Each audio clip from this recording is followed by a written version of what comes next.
Good morning, guys. Can we settle down? Let's get this show on the road.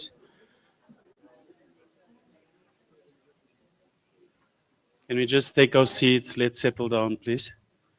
Let me get a rest from outside and let's start the program.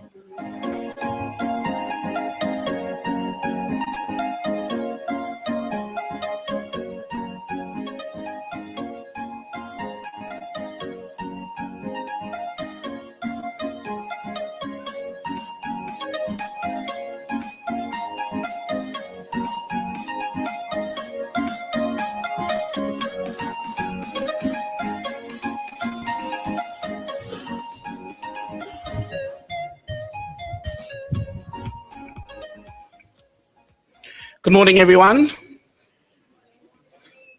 Good morning, everyone. Don't worry, I was a prefect in matric, so I'm well accustomed to getting the room going. We're just going to give the last few people an opportunity to get settled in, and then we'll start. Thank you to those of you who were seated before 9 o'clock. We appreciate it. You all get a badge, from me a gold star. That table was the earliest. Thank you. And I believe we're already live online, correct?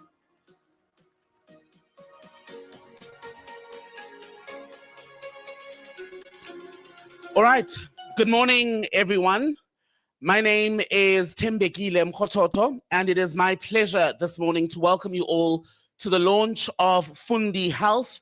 We're doing this morning in partnership with the team from Fundi, Mail and Guardian, Abovax, as well as Be Healthy and Momentum. So please, a round of applause for everyone involved. And thank you to all of you in the room this morning, because this is an important conversation that we're having, right, about student health. And we're going to focus mainly on innovation and partnership for student health, trying to bridge that gap. When you look at issues around healthcare in the country, we know that majority of South Africans, for example, don't have access to private medical facilities, right? Majority of them, I think only about 20% of the population in this country actually has medical aid coverage. And that is mirrored through the experiences of majority of students in this country who, even on campus, are sometimes lacking access to the facilities that they need. And I was thinking on my way here, we're having this conversation during a very important year. This is actually 10 years since fees must fall. So the conversation then was about getting access to higher education at a very basic level, right, for everyone, regardless of where you are in terms of socioeconomic barriers, etc. But once you get on campus, how do we keep you there and make sure that you are able to complete your degree and ultimately go out into the world of work? And when you look at that, one of the barriers to being able to do that successfully is not the lack of adequate healthcare facilities, not just if you're physically ill, but now we're having a conversation about mental health.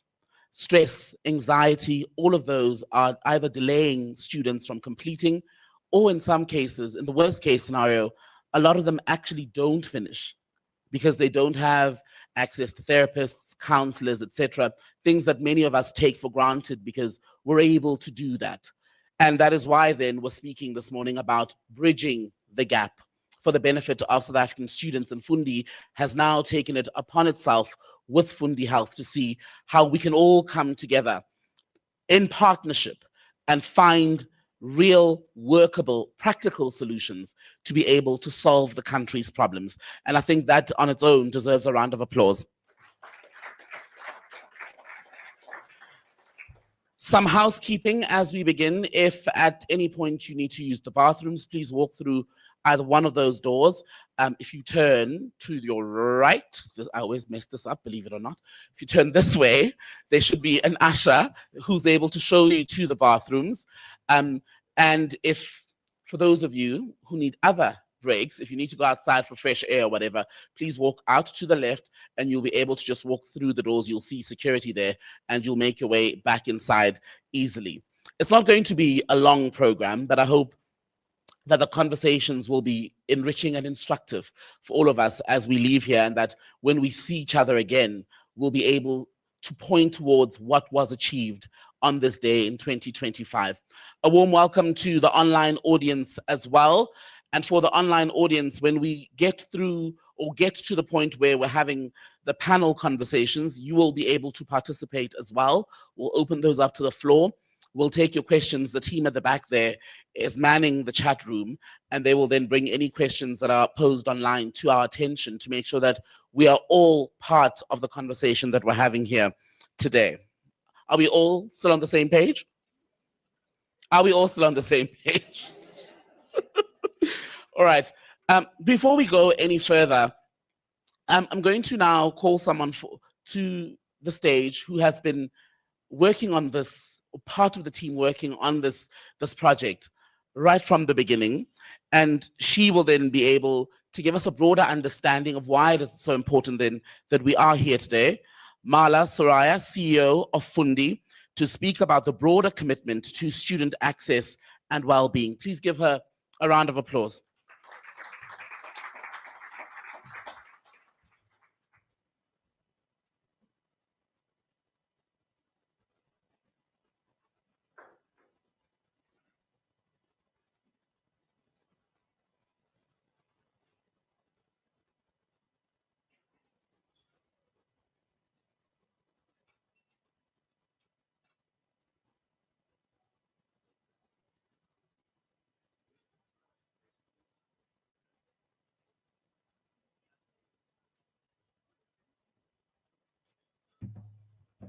Good morning. I did want to start with the customer video. Is technology failing us? That is so wrong. Do you want to try again? No? Is it not working?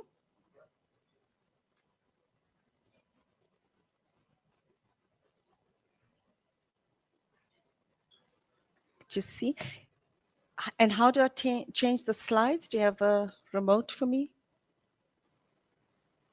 My apologies.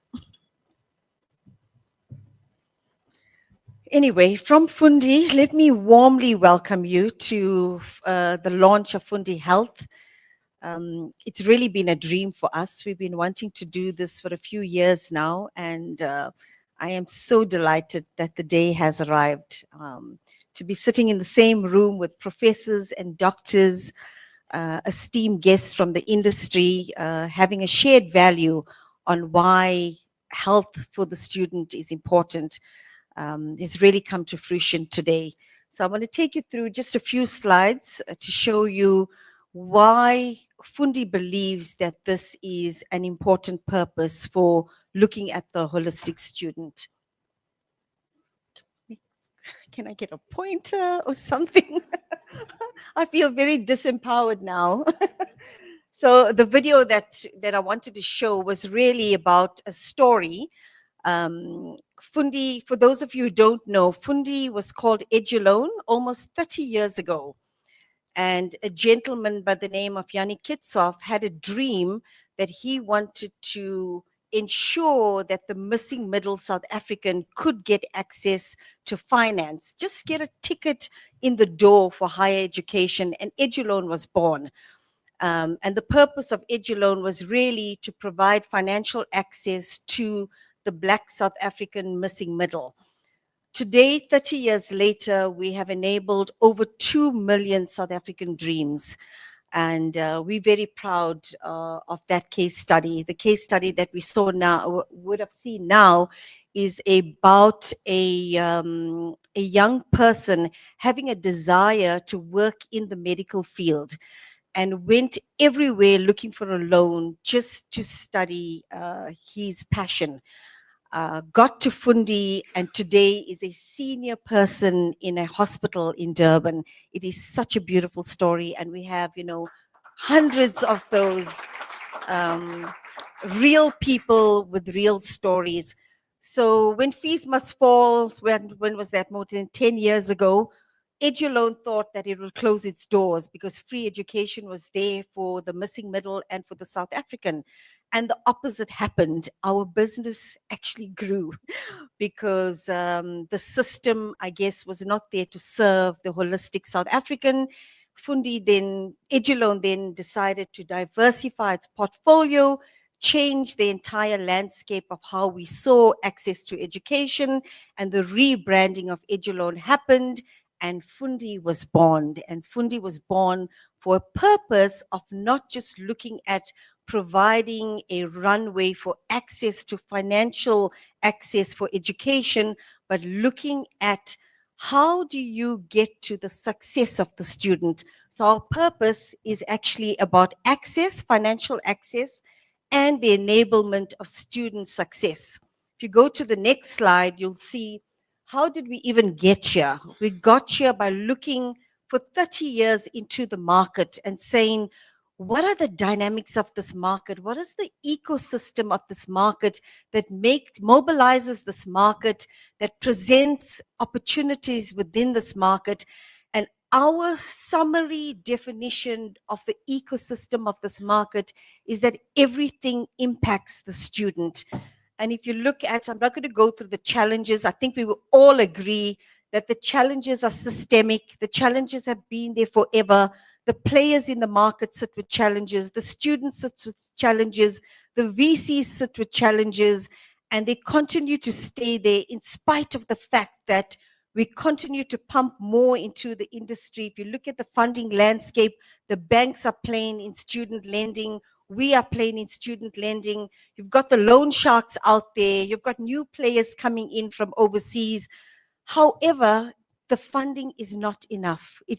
The demand and supply would never be equalized because every household in South Africa understands that an instrument to get out of poverty and for economic and social development rests in the hands of education. So the demand and supply will always be unequal. If you look at, what students want, the voice of the student is becoming more and more prominent. The voice of the student is saying, look at me, I'm the center of all of this. If you're going to develop stuff, listen to me, hear my voice, this is what I want. And Fundi has been over the years talking to students. We do a lot of desk research, primary research. We literally live on campus trying to understand the dynamics and the students' dynamics, and their voice is changing daily. And their voice is becoming louder in terms of what they require to enable their success. They're saying, you want me to be a productive citizen, you want me to participate in the economy, but you're not giving me all of the tools to enable my success. And then I want to look at the opportunity, because in spite of the fact that the challenges and the issues are there, and they're going to be there forever, and it's not immune to the local market, it's in sub-Saharan Africa and the global market, we sit with the same challenges, student debt, student health, etc., etc. We strongly believe that there is no single corporate, there's no single institution, or there's no single government department that will be able to solve for financial access and enablement of student success on their own. The go it alone strategy is an insular strategy, and it is a strategy that will set you up for failure. For Fundi, it is a partnership strategy, and this is why we're here today. Everybody that's in this room has a shared value and a shared vision, and that shared vision is to fulfill the big gap that's sitting in student health, and together, collectively, we can make a marked difference in fulfilling that opportunity and that challenge in terms of student health. So how we will do it, we will ensure that the student is physically, mentally, and psychosocially happy to be able to complete their studies and impact that throughput. So partnership is the strategy, and I want you to also think outside the box in terms of, does the partnership start and end with student health, or is there something else that we can add to this, because the ecosystem really, this is just the beginning of things to come. I like simple things, so we like to put them in models, and the model for Fundi is a AAE model. when we look at how we are solving for student throughput, for access to funding, etc., and bringing all of the tools together, we look at the holistic student. You can't look at, gone are the days where you say, here's financial support. NSFAS is putting 55 billion into the system. The private sector puts over 100 billion into the system in bursaries, CSI, etc. And then you've got all your other financial services that are also investing in education, giving them the financial access to the game. How do you ensure that the student throughput is positive? Very simple model, and that model starts in grade 8. Assessments. From the time, in fact, with my kids, I've got a daughter that's 13 and a son that's 21, and I started with them in primary school, saying to them, what are your gifts and your talents? What is your purpose?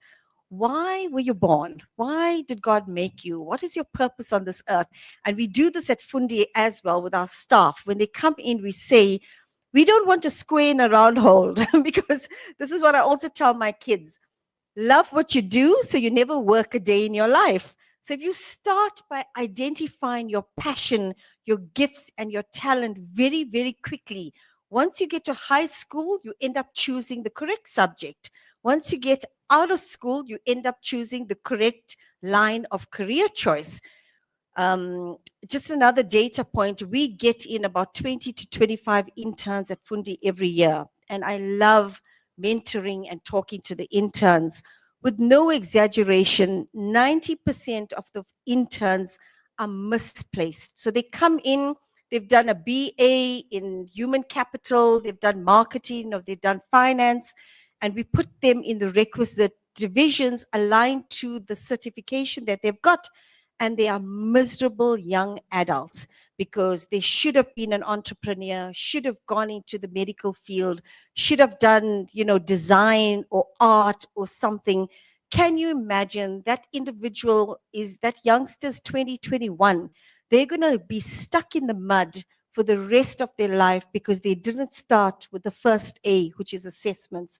So we're advocating for that within the sector to say, let us start with giving assessments and ensuring that the student is aligned to their gifts and their purpose and their strengths, because everybody has got some innate strengths or academic strengths that they need to play towards. The second thing is the financial access. So at Fundi, obviously, we provide loans. We've done 2 million of those over the years. We are here to support the government employee and their dependents, as well as corporates. We do salary deduction for corporates that come into an agreement with Fundi. All of the products that, I don't know why this changed on its own. Just want to go one back. And that last pillar is the enabling success. So outside the financial access is every other tool, the mentorship, the coaching, the psychosocial, the funds disbursement, the bursary support, and now the health product. So kids need to sleep somewhere. We've got an accommodation platform. Kids need to be transported to get to the exam center, to get to classes. Transport becomes an important enabler for their success. All that sits in the pillar of enabling success. So if you have a product or an idea that sits outside the health solution, talk to us, because we're looking not just to fill the gap on student health, but every other area.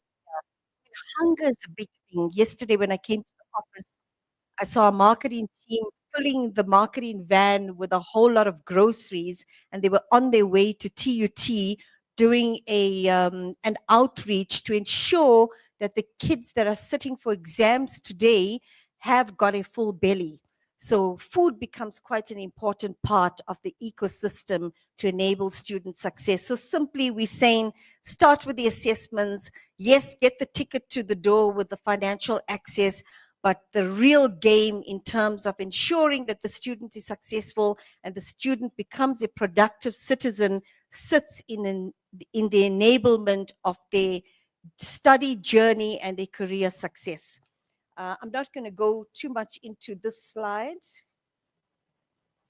but this is the Fundiverse, and we're very proud. Over 30 years, that last pillar of enabling student success, we've been partnering in the market, finding co-created solutions, synergistic relationships, and building what we call the Fundiverse. The Fundiverse is a one-stop shop for all things education. So if there's a textbook provider, there's an online provider, there's a device provider, whatever tool you can think of that enables the student success, we want to plug the partner in. So the Fundiverse is simply a digital platform that will be an aggregator and an enabler for all things education. So the entrepreneurs in the room, I'm going to give you a challenge to say, what more can we add to the Fundiverse to make Fundiverse become the one-stop shop in sub-Saharan Africa for all things education? And even if you have a free tool, like we've got Fundi Connect, it's a completely free tool. We offer that tool for no profit. It gives you past year papers. It tells a student how to apply for NSFAS. It does a basic assessment. It gives you pathways on where to study, options. You know, it's not just your main 26 public institutions, a list of private institutions, a list of TVET colleges, alternative methods to go to higher education. It just doesn't have to be the 26 institutions. It also gives you a whole list of bursary providers. So students that don't get NSFAS, don't meet the minimum criteria at a bank or at Fundi for a loan, they can go to a portal called bursaries.co.za and they can apply for a bursary. So welcome to the Fundiverse. We're really proud that we've got it. It's a working machine. And after today, Fundi Health will be featured on this machine, on this digital machine. I'm really looking forward to the partnership, and I want to thank you again for your support, and together we can change the face of South African education.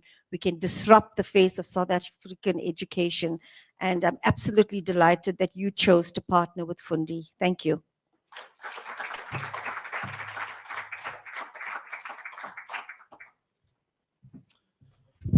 Thank you very much, Mala, and congratulations once again to Mala and the team at Fundi.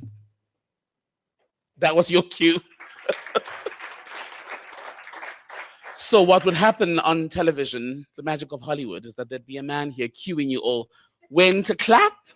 Look excited. The camera is on you. Maybe I'll give out some prizes. Do we have prizes? An enthusiasm award. Maybe we'll hand one of those out later. But as Mala was saying, this has been a collaborative effort, right? And one of the organizations I mentioned right at the beginning was Abivax. They've been very instrumental in making sure that we're able to reach this point. And now, in fact, to provide further background on the Fundi Health creation as well as the partnership model and speak about the collaboration between Fundi and Abivax and other partners, let's please welcome the CEO at Abivax Group, Boitumelo Phakathi.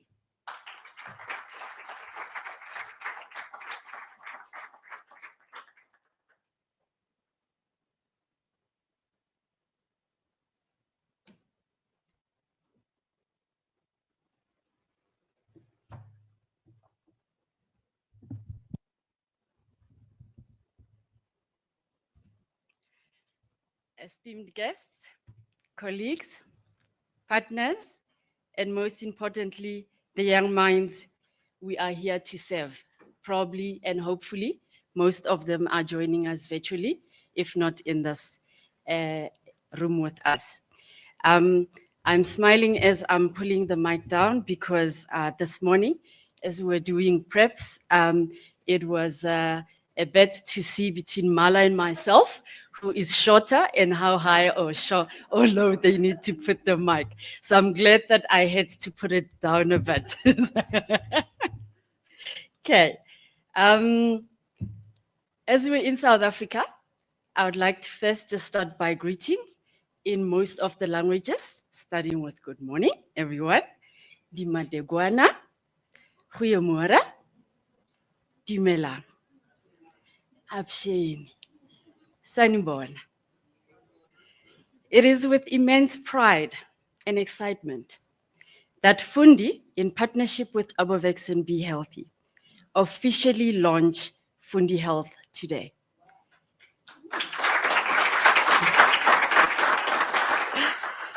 This moment marks a significant milestone in our journey, which signifies a transformative change and contribution to the future of South African healthcare landscape. This idea was envisioned probably about 4 or 5 years ago. Charles. So we have met all the team members at Fundi. And it was born of a combination of key partnerships with respectable key players and providers in the healthcare sector, education space, scholarship and bursary funders, and of course, Fundi. Why does Fundi Health matter? We all probably ask ourselves. South Africa's youth, and probably other international students that come to study in South Africa, they are the heartbeat of our nation. They are dreamers, they are doers, they are disruptors, and they are the future. Yet, when it comes to healthcare, many students face barriers of affordability, accessibility to wellness platforms that provide and support them to ensure a healthy young force and to show that while they are studying, they're able to get additional support outside of just studying. So Fundi Health is designed to break those barriers. And why do we say that? Because Fundi Health provides easy and affordable access to healthcare. And it also provides convenience through integration to virtual health services. I mean, think about it. If we are able to order food just like that on your phone, why can't you order healthcare as well? Uber Healthcare, health on demand. And that is Fundi Health. That's what it also provides. And that's because we understand that students need healthcare that fits into their lives and not the other way around. Let me briefly walk you through what makes Fundi Health exceptional. I spoke about affordability. It's tailored pricing that respects students and funders' budgets. If you all look on your desk, you will see on your tables, you have the pricing range that we apply to Fundi Health. Some of them, I think, some people look at the price and they go, I will not say I'm on which other cover. And they look at that and they think, impossible. However, it is not. It provides accessibility that we're talking about, digital access to health. Virtual health, where if you're sitting in a classroom, if you're sitting at the dorm, you're able to get 24/7 access to medical professionals via mobile or your desktop or your iPad. No queues, no travel, no delays. So no sitting in the doctor's room.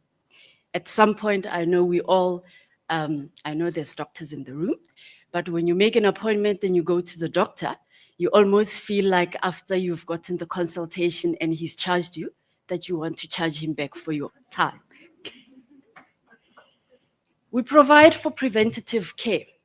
Mental health support is a big thing, especially post-COVID, especially with the young force. We all know that. So it's quite a big thing. And that's a big portion of the benefit that comes with Fundi Health. Wellness check-ins and lifestyle guidance. And it offers flexibility in that coverage adapts to academic calendars and student mobility anywhere in the country. Fundi Health isn't just a health cover product. It's a strategic intervention to healthcare needs and requirements of our young people. We all know that South Africa's healthcare system is under pressure. Public facilities are stretched and quality care is often out of reach for young people. So by introducing a digitally enabled student-focused health cover, we're not only easing the burden on traditional health system, we're also empowering students to take care of their health. This aligns with national goals around universal health, coverage, digital transformation, and youth empowerment. It's a proactive step towards a healthier, more resilient generation. Imagine a student in Limpopo who feels unwell. We all have probably been to areas like Limpopo, especially the rural areas. And even where there's universities, we term those urban rural because some of them are still not in the towns where access to healthcare is easy. Now imagine a student in Limpopo who feels unwell during exam season. With Fundi Health cover, they can consult a doctor virtually, get a prescription, and also receive clinical guidance, all without leaving their student residence or leaving the university or college facility. Or imagine a young student in Cape Town struggling with anxiety, especially right now, that is exam time. They can access mental health support discreetly and immediately in the privacy of their rooms or wherever they are. Furthermore, for those that opt for the plus option, they will get cover for even hospitalization as well. So this is healthcare that meets students where they are, physically, emotionally, and financially as well. The timing couldn't be more critical. Post-COVID reality shapes how we think about health. Students are more digitally connected, more health conscious, and more vocal about their needs. So as Mala said, together with Fundi, we've listened and we've responded with a healthcare cover that is not just relevant, it's revolutionary. To our partner Fundi, thank you for believing in this vision. To our team and partner providers, Momentum, IVC, Lancet, Be Healthy.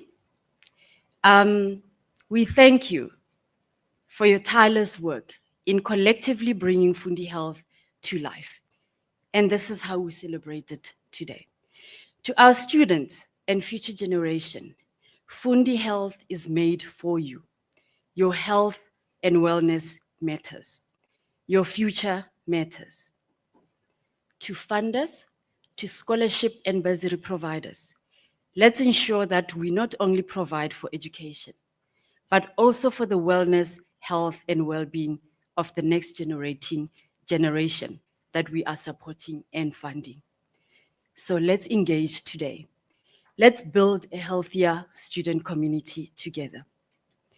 Fundi and Abovex and Be Healthy are not just launching a student health cover product. We are launching a young people's wellness movement. And with that, Nyabong, thank you.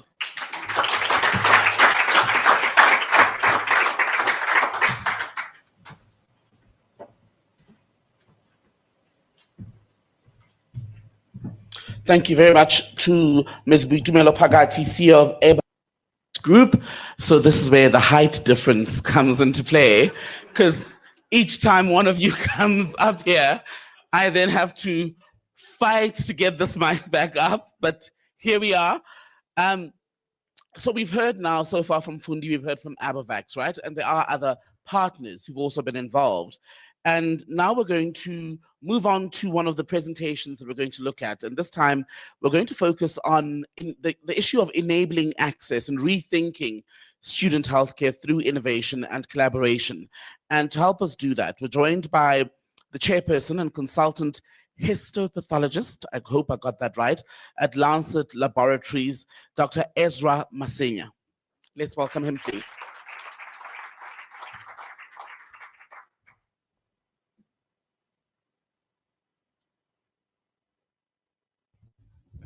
adjust this. I guess it's not only Dumi and Mala. Tembega. Program Director, Tembega Mkhokoto. I hope I got that right. Tembekile Mkhokoto. Let me also greet the CEOs of different companies that are involved here. Fundi, CEO of Fundi, representatives from Momentum, CEO of Abovex, CEO of Be Healthy.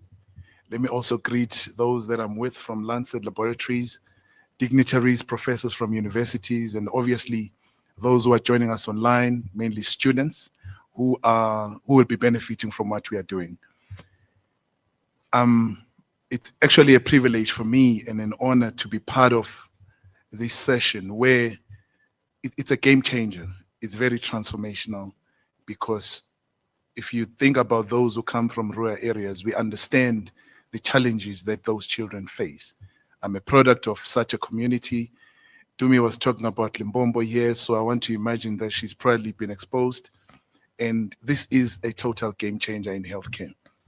So firstly, let me thank the Fundi Health CEO for inviting me to come and address this occasion. The first time I met Charles and Dumi, it was at a Board of Healthcare Funders Conference, thanks to Katlego, Dr. Katlego, who organizes these annually. We learn quite a lot, but I must say, Katlego, it's also a networking session, which is why I'm standing here today, supporting Charles and Dumi. So we met there, and Charles had a nice stand, and he was selling me a story. And I was listening, telling me about health insurance, not only as part of students, but then later on he started talking about students and how they want to change the funding of healthcare within the student community. And then 2 weeks later, Charles came to my office with Dumi. They met with myself as well as Vanessa. We were actually amazed at the product that they were introducing to the market. I must say, we met around July in 2023, and the launch date was envisioned to be around November 2023. So I must say, well done, guys. We are here now. You've been persisting, and finally, we've come to the launch of the product. So well done on that. So as someone who is also a product of rural schools, my background is from Tuba, that's where I was born and bred. I studied at Nwaneni Primary School, which is a township school. I was then moved to a rural school, Upapasi Senior Primary School. And then later I went back to the township school, which is Umfolozi High School. It was easy for me to understand the concept when they were talking about healthcare for students. I was deeply moved, and I know that students that come from those areas face a lot of difficulties, especially when transitioning from a rural area to university. So for me, this was not just a business decision, it was also a social and a moral commitment. But I had to rely on Vanessa as well, just to make sure that our model is okay, because there's quite a lot of work ahead, and I didn't want to bankrupt the company by just funding a project with the scale of which I did not understand. So we live in a country blessed with beautiful towns. I don't know if I can include Johannesburg as part of those beautiful towns, but considering the fact that I'm from Tuba, I studied in Durban, I guess Johannesburg is one of those towns that is beautiful to me.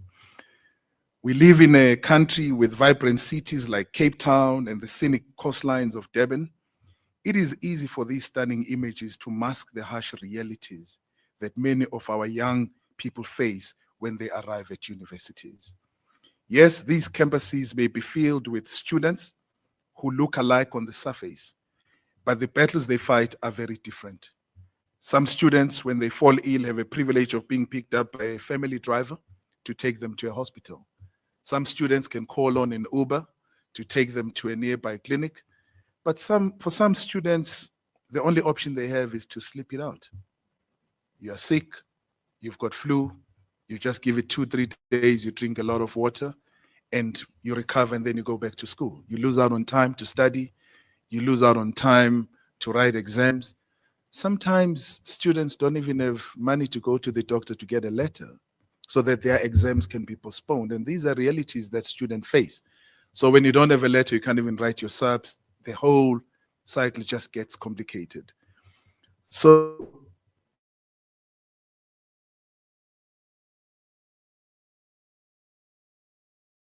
these issues are real. Thousands and thousands of students face the realities that I'm talking about. So congratulations to Fundi for showing us the real life, which is masked by the lights of Johannesburg and Cape Town. So I believe that this is not just another project, it is a transformational, game-changing initiative. At Lancet Laboratories, we are fully behind the Student Health Cover Initiative. We will do everything to make healthcare accessible, offering the most affordable rates possible, and ensuring that students have direct access to our laboratories across the country. By the way, this access to laboratory medicine is quite critical because more than 70% of diagnosis needs some form of laboratory testing. So we also believe that students are the future backbone of South Africa, and it's our collective responsibility to protect and nurture that future. Mala was talking about a model, AAE model. Even in Fundi Health, if you talk about healthcare, you talk about accessibility, affordability, acceptability, where you listen to the voice of the patient, in this case, the voice of the students. And we believe that that's what we need: accessible healthcare, affordable healthcare, so that we can enable success for our students. So following our discussion with Charles and Dumi, we then embarked on a wellness project for our uninsured staff at Lancet Laboratories. They designed a comprehensive product for our employees that provides access to general practitioners, specialists, optometrists, dentists, nurses. It also involves emergency services as well as other essential healthcare offerings. We've already observed increased utilization compared to the product that we had, which means this is the product that people were waiting for. We've observed increased utilization, particularly among those employees who suffer from chronic disease. We have had patients staying in ICU for a long period of time, and they survived because there was no challenge in terms of who's going to pay. Also, the ICU was accessible because of the product that we received from Abovex. Our employees, I must say, are very happy with the product as well as the service. They're also happy with the engagement that they are getting from Be Healthy. So through wellness days organized by Be Healthy, we've picked up undiagnosed diseases. Their wellness program also emphasizes preventative care, that is identifying diseases earlier on before diseases become symptomatic or even before diseases complicate. So from our lived experience, we therefore support the extension of this service by Be Healthy to Fundi Health. We know that based on our lived experience, it will definitely be a success. So people say all that glitters is not gold.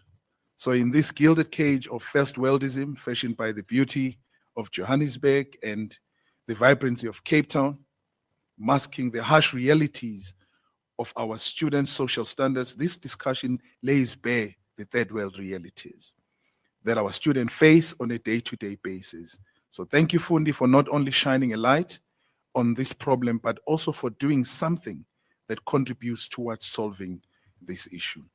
So why should the focus be on student healthcare? So many scholars have conducted studies assessing the well-being of university students, and the findings are very concerning. So if I can tell you about research at universities, those who've been to your university, when a research is done, it's an opportunity for us to earn money. So when we were medical students, we used to subject ourselves to all forms of research, and maybe after research, you will receive maybe 50 Rand or 100 Rand. That's a lot of money as a student. I would imagine now when they do research, they give them maybe airtime packages or food packages. So a lot of research is being done at universities. So what has been picked up is that mental health is on the rise. We live and exist as an anxious generation. Not only that, the lifestyle at university predisposes our children to sexually transmitted diseases. It's a known fact. Many of us here have been to varsity. We've been students there. So maybe I'm speaking, reading about it, but some of you have a lived experience of what I'm talking about. There's a report which is worrying that says the third leading cause of death amongst the youth, people whose ages are between 15 and 29, is suicide. Now that links to mental health diseases. We all know of students who struggle during university days. Some turn to excessive drinking, perform poorly academically, or even faced exclusion. Many of us sitting here may once have been that student. So mental health challenges such as anxiety, stress, and depression are among the leading health conditions affecting university students today. So if access to psychologists had been readily available, many of these issues could have been identified and addressed earlier. So in a study that was done by Winter and Olivia in 2024 in one of our institutions at a medical school, they actually picked up that 36.4% of medical students suffer from major depression.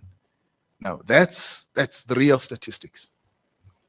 So it's telling you that the mental health issues are definitely on the rise.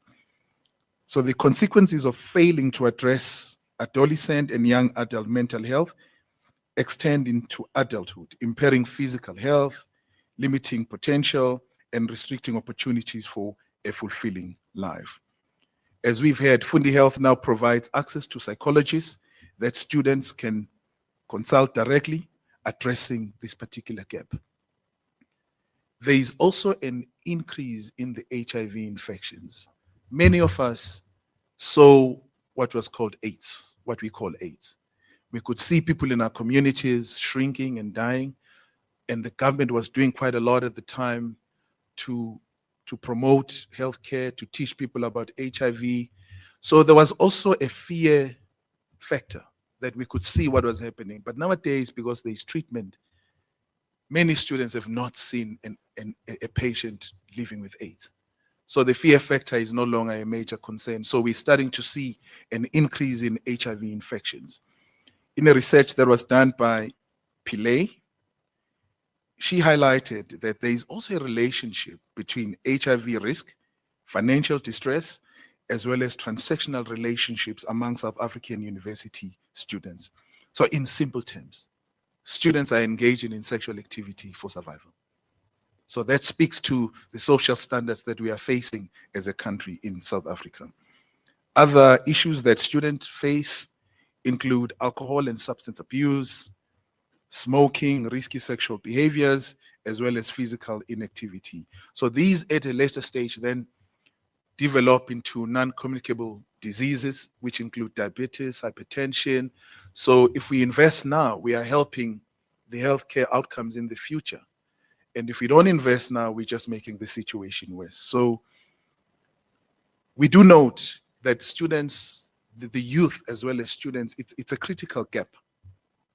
University students sit at a critical intersection of mental health, behavioral risk, and emerging chronic disease. If you look at the national strategies for healthcare, promotion, and education, they normally focus on school health. They also focus on adult health. But there's a gap here, students. Nobody is really paying attention to that.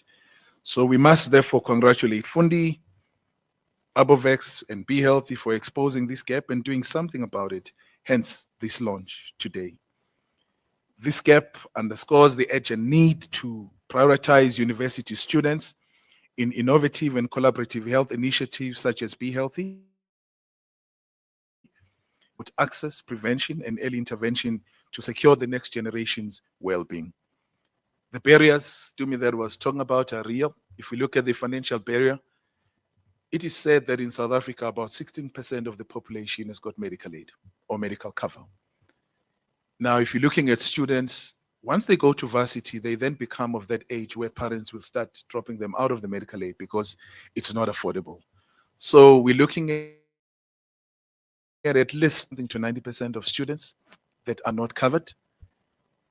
that's a lot of students sitting on campus. If something happens, if there's an emergency, they will have health challenges. These students cannot afford consultation fees, they cannot afford transport costs, they cannot afford medication expenses. And this further discourages students from seeking medical care. As a result, many students delay or forgo care until conditions become severe. There are also issues of stigma. There is stigma associated with mental health. There is stigma associated with sexual health. Many students also don't have awareness in terms of where the health services are available or accessible. University health clinics also play a major role in providing healthcare access on campus, but often face significant limitations, including shortage of staff, restricted operating hours, and weak referral systems for specialized care. So in the current system, barriers do exist, and these are financial, these are social, these are cultural, as well as structural.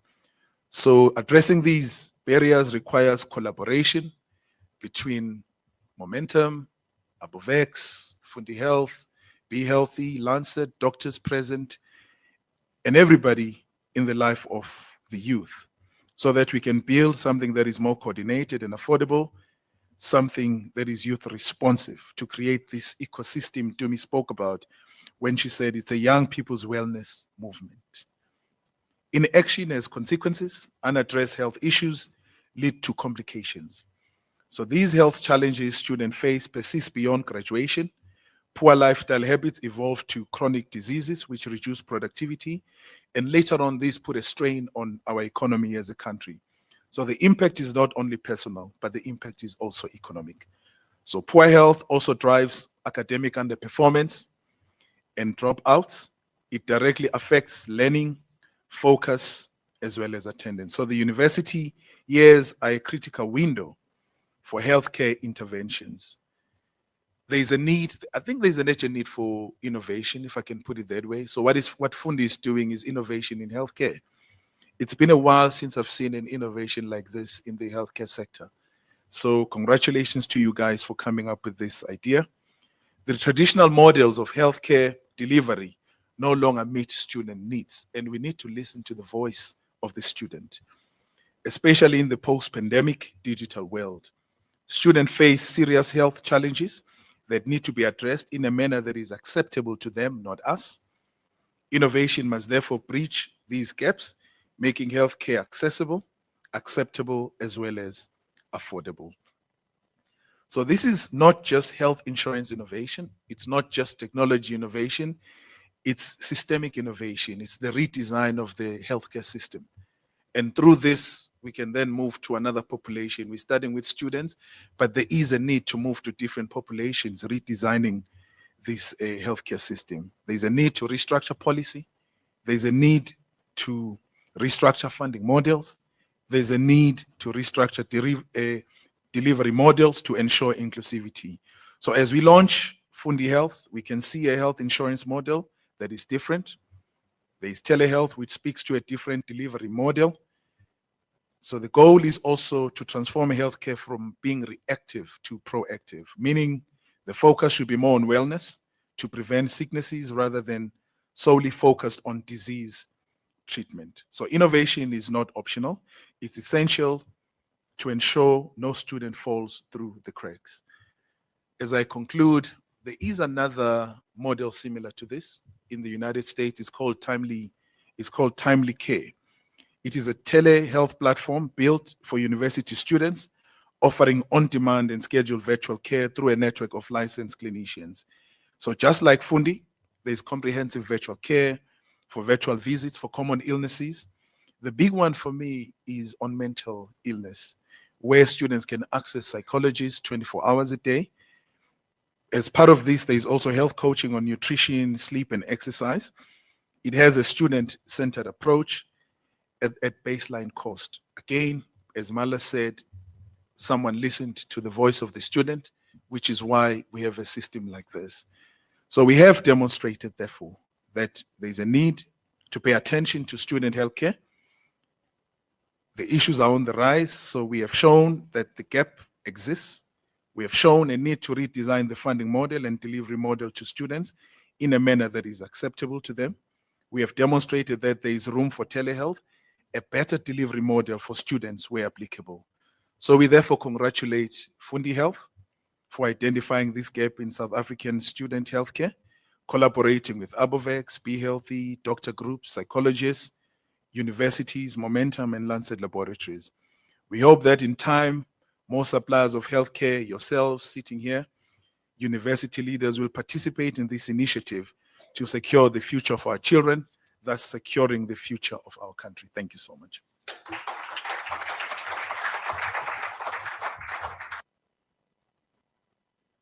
Thank you very much for your contribution, Dr. Ezra Masenya.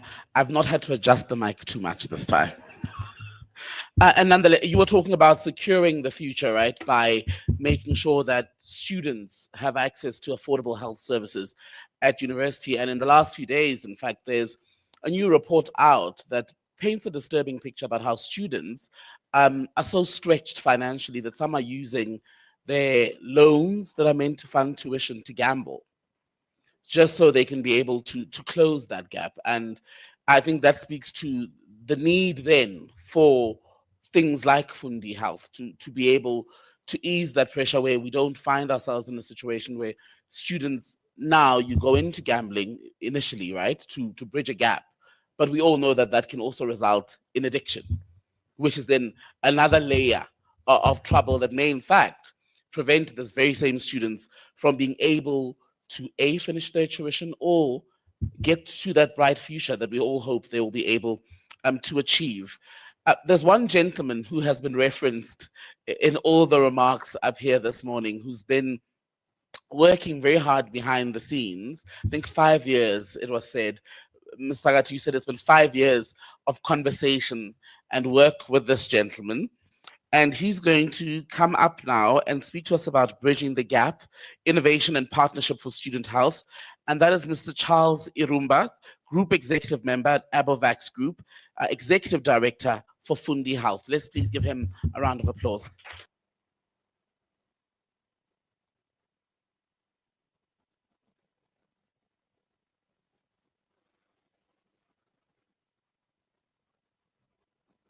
I do have a presentation. Thank you very much. Normally, I start off by introducing myself, and the way I introduce myself, I say, my name is Charles Irumba. I'm originally from Uganda, and then people say, what happened?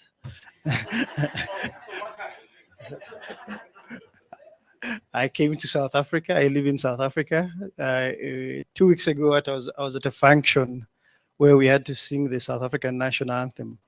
And my friends were looking at me and laughing at me and saying, how come you're singing it so passionately? So I then said, my children are South African. My wife is South African. So that makes me South African. I came into South Africa, first came into South Africa probably 22 years ago. 20 years ago, almost 20 years ago, got into healthcare through a project that we had to be able to roll out healthcare to in a similar situation to a group of people who were uncovered. And that's how I got into healthcare. But I think what resonates with us here is, I say, it's important to recognize that we are joined by a number of people, both in the healthcare system, but also in the education system, who are trying to make change in everyone's life. Fundi is driving that. We recognize those who are joining us virtually. Most of them are there. And also those of you in the room, I will not go through the various protocols. At some point in time, all of us in this room, those joining, have been students. And when Dr. Masenya was talking about, we remind ourselves, some of us have children who are in universities and then have to relive what we went through. And I think one of the key things here is that I'm reminded of a friend of mine from what is called Eswatini now. It used to be called Swaziland. He was telling me a story. He lives in South Africa now. He had to go back home and had to visit his grandmother. And then his grandmother, there was a child running around, and the grandmother kept calling the child, "Diploma, diploma, sit down." And then he asked the grandmother, "What happened? Why are you calling this child?" Then says, "We sent your cousin to school to get a diploma. This is what came back."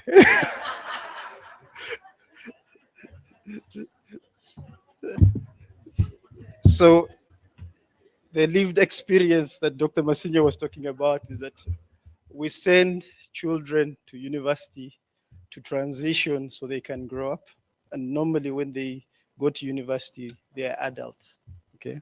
So they make decisions, and I think they participate. And in many ways in the healthcare space, we transition through calling them adults. In the funding space, they are then catapulted into an adult rate. And we know that that is when they fall off the bandwagon. And we in the healthcare industry have been grappling with saying, how do we bring back younger people to participate in the healthcare ecosystem,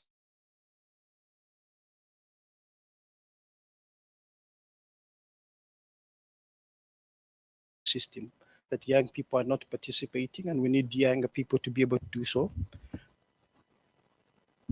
Thank you. So I think that's why we embarked on this journey. Two other things that are important. People say 5 years ago, what happened? 5 years ago, we had COVID in March 2020, and our whole universities ground to a halt. Most of our societies did the same. There were many people who had COVID, and that's when the realization emerged that a number of people were outside the system. Lest we forget, many people were lost, many lives were lost. And that's when Fundi began this conversation of saying, look, we have a problem.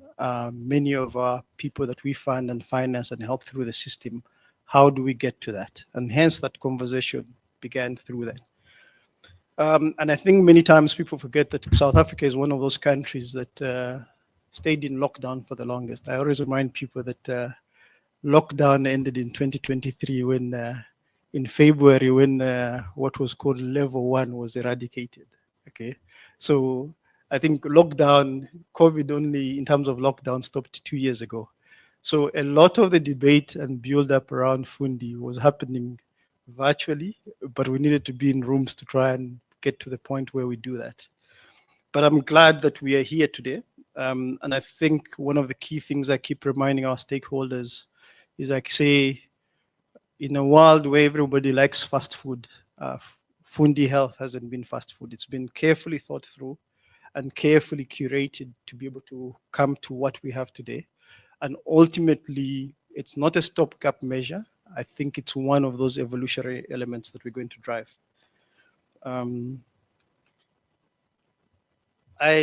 Mala started off by talking about the history of Edulon, and I think transitioning from Edulon to Fundi. So it speaks particularly, if this will work. Sorry. Now it's gone. It's gone much farther than I wanted to go.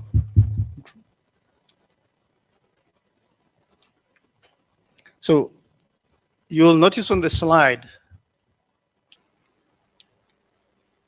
that Fundi transitioned from Edulons, where they used to only provide loans for students, and chose to build a student ecosystem. So when she was talking about Fundiverse, the change there was about student ecosystem. So I think that's primarily what was the difference, is that they transitioned from just providing loans and money to creating an ecosystem that was able to look after a student from a 360. The journey hasn't ended, and they continue to do that. So when we come to what is Fundi Health, in terms of what we've created. So we've created Fundi Health as a platform through which we integrate.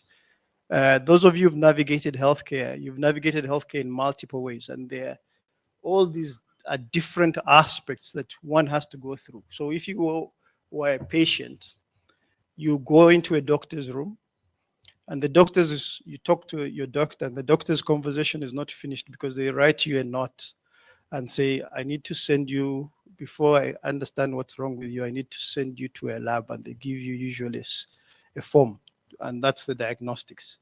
So you go to the diagnostics, which may be Lancet, and the doctor, and they take your bloods and give the results. Then you go back to the doctor, which may be a day or two later, and they write you a script, okay?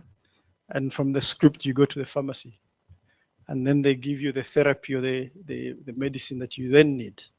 And you've got to ask yourself, how many trips do you make to try and do this? And ultimately, if you're in a medical scheme, all this translates into what we call a claim, okay? But the claims come to you in multiple ways. And at different points in times, you may follow it up with what they call short pays, okay? And bills that come chasing you saying, but my medical aid did not pay. So ultimately, all these are blocks that we've tried to converge within the Fundi Health, and we've integrated to create what we call Fundi Health through what Tumi was describing earlier. Okay, so in moving about it is basically we've created a digital platform. It will be demoed, it's outside, it's being demoed, but it will be part of a conversation that will be happening later.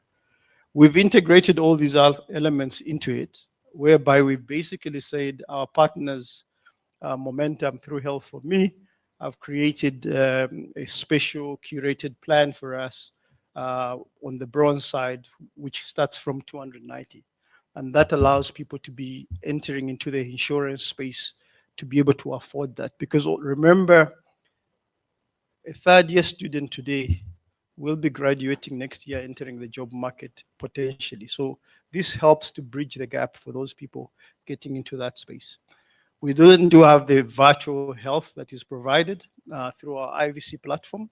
And the IVC platform brings together a set of things. So they bring together the doctor, they do the wellness, which is done digitally. You don't have to leave anywhere to be able to do your wellness. You then get access to doctors, over 3,000 doctors through a network that is provided across South Africa. You get your diagnostics through Lancet, and a lot of the digitization that we're doing and integration we've done together with Lancet through a project that Vanessa leads in trying to integrate. So basically, very soon, you will stop seeing those pieces of forms and papers that the doctor gives you. You actually will get a digital lab order that goes directly from a doctor virtually into a lab, and the lab will send a phlebotomist to come and take your bloods. And then the results will go to your doctor, who then determines and ultimately gives you a script. Sorry, I wasn't supposed to go to this yet.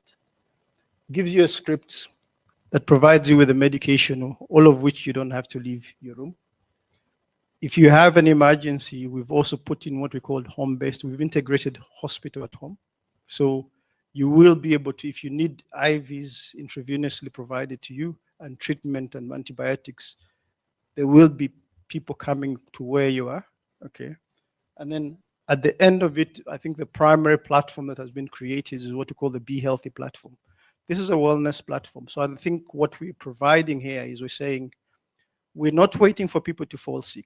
Every one of us needs some health and wellness. And that comes through the checks. Those checks are integrated also through your labs. In the corporate world, this is what they normally call wellness checks. So we are making these available through campuses, and through Fundi, we will be in various campuses for people to be able to do these, but some of these can be extended virtually. And my colleague Renier will be demoing that for you to be able to see. And then we've added the lifestyle product, the health and wellness and lifestyle side of it. A lot of these are called good to have, but I think the primary point that in terms of observation, when we say we've created, in terms of the research that we've done, is that a lot of young people who enter the job market ask themselves, why do I have to pay? And then I'm not claiming, and I'm not getting anything out. So we've integrated the lifestyle and reward system that actually enables them to get the discounts every single day without necessarily having to spend their money. So a number of partners have been integrated through this to try and bring this together. And through this, we have two products that we've kickstarted, and that's Fundi Lite and Fundi Plus. Why is it called Fundi Plus? Fundi Plus is because you can be able to add on a couple of other things depending on what you choose and you feel is appropriate for yourself.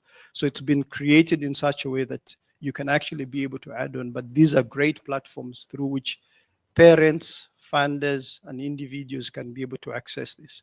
I think the challenge that Tumi kept giving us and the team and he kept saying, are you able to find, I want a price point and partners when we engage to the point that they can be as cheap or cheaper than a 6-pack.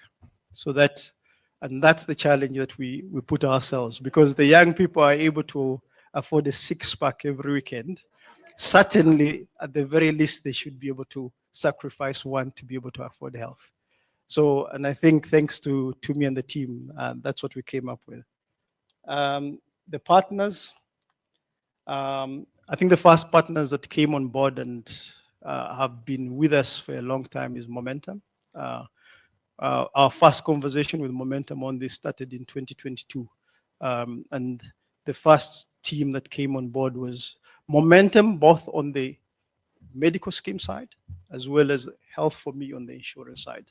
So Momentum is one of those unique organizations that is straddling both worlds and is ensuring that they're building healthcare for the future. And in doing so, the two teams and the teams that we worked on have been part of this conversation. And every time and I think what happens in the healthcare space is that pricing changes annually. And every time we've had to sit, and the actuaries have had to go run back the numbers in order to say, will it work, won't it work? But thank you to Momentum for being party to this. Another partner is IVC. IVC is doing all the integration in terms of the virtual platform that you're able to see that everyone is able to access across the entire country. Lancet, naturally, Lancet has been with us for the last 2 years through this journey, and have been the greatest supporters of this product and platform. Pan-African Managed Care is a partner that through which is providing the vast the network through which we work and the platform through which we do integrate with the doctors. So on the PMC network, we have 3,000 doctors, and under the DRSC, we have over 3,500 dentists that have access to this. And then on the Be Healthy side, Be Healthy is the drivers of this in terms of the wellness, in terms of the integration on that side. Azosa is what until last week was called Europe Assistance. They've changed the name and rebranded to Azosa since the European companies dropped off, but they're a key partner in driving that. And then obviously World to Care and Abovax have been part of this journey in what we're creating. But all of it, thanks to the team at Fundi, we've had great conversations, many debates. I remember one of the questions was being asked at some point in time in one of those intense debates is Fundi becoming a healthcare company? But I think this is one of those things that we are adding onto the Fundiverse to better support students. And with that, I thank you very much, everyone, for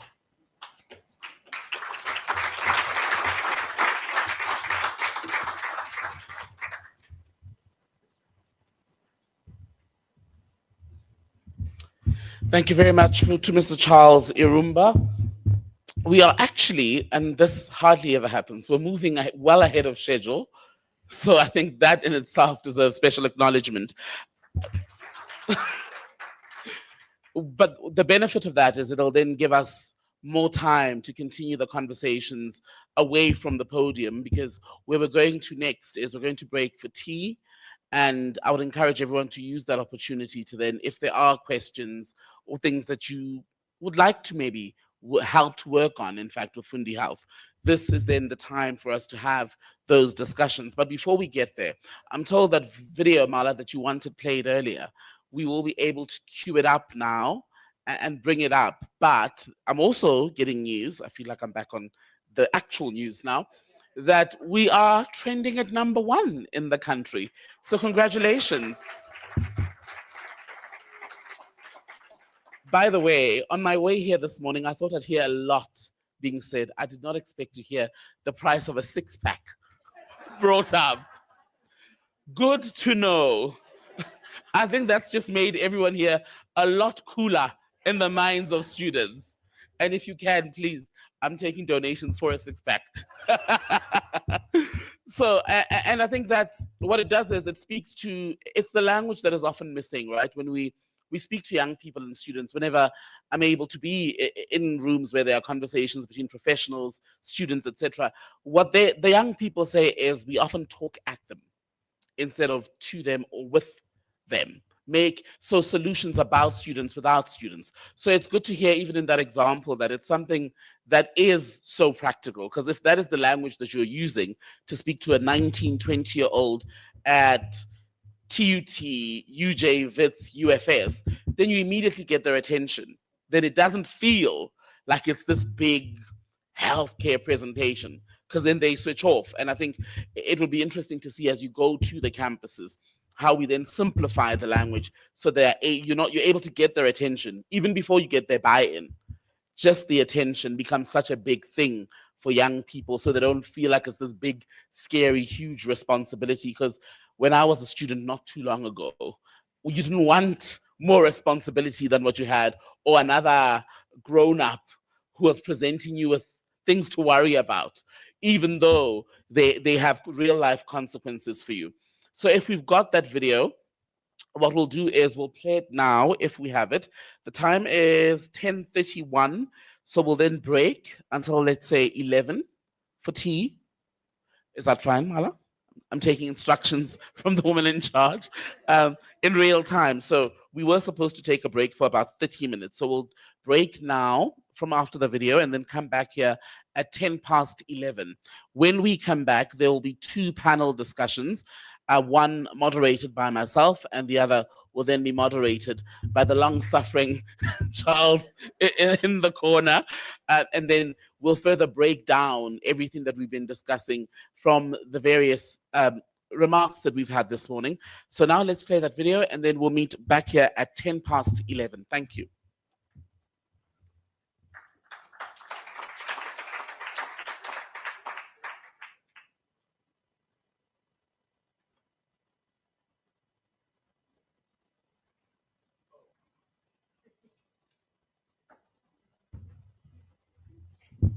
Hi. So I'm back. I'm not canceling our date. By that I mean, we're not going to play the video now. What we'll do is we'll take the break, and once you've had your tea and you're hydrated and ready to receive the message, feel like I'm on a pulpit now, then we'll play the video. Virtual audience, just a reminder, we'll take a 30-minute break for tea, and then when we come back, I promise, then we will show you the video from Fundi and get into the rest of our conversations. Thank you.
Are we all back?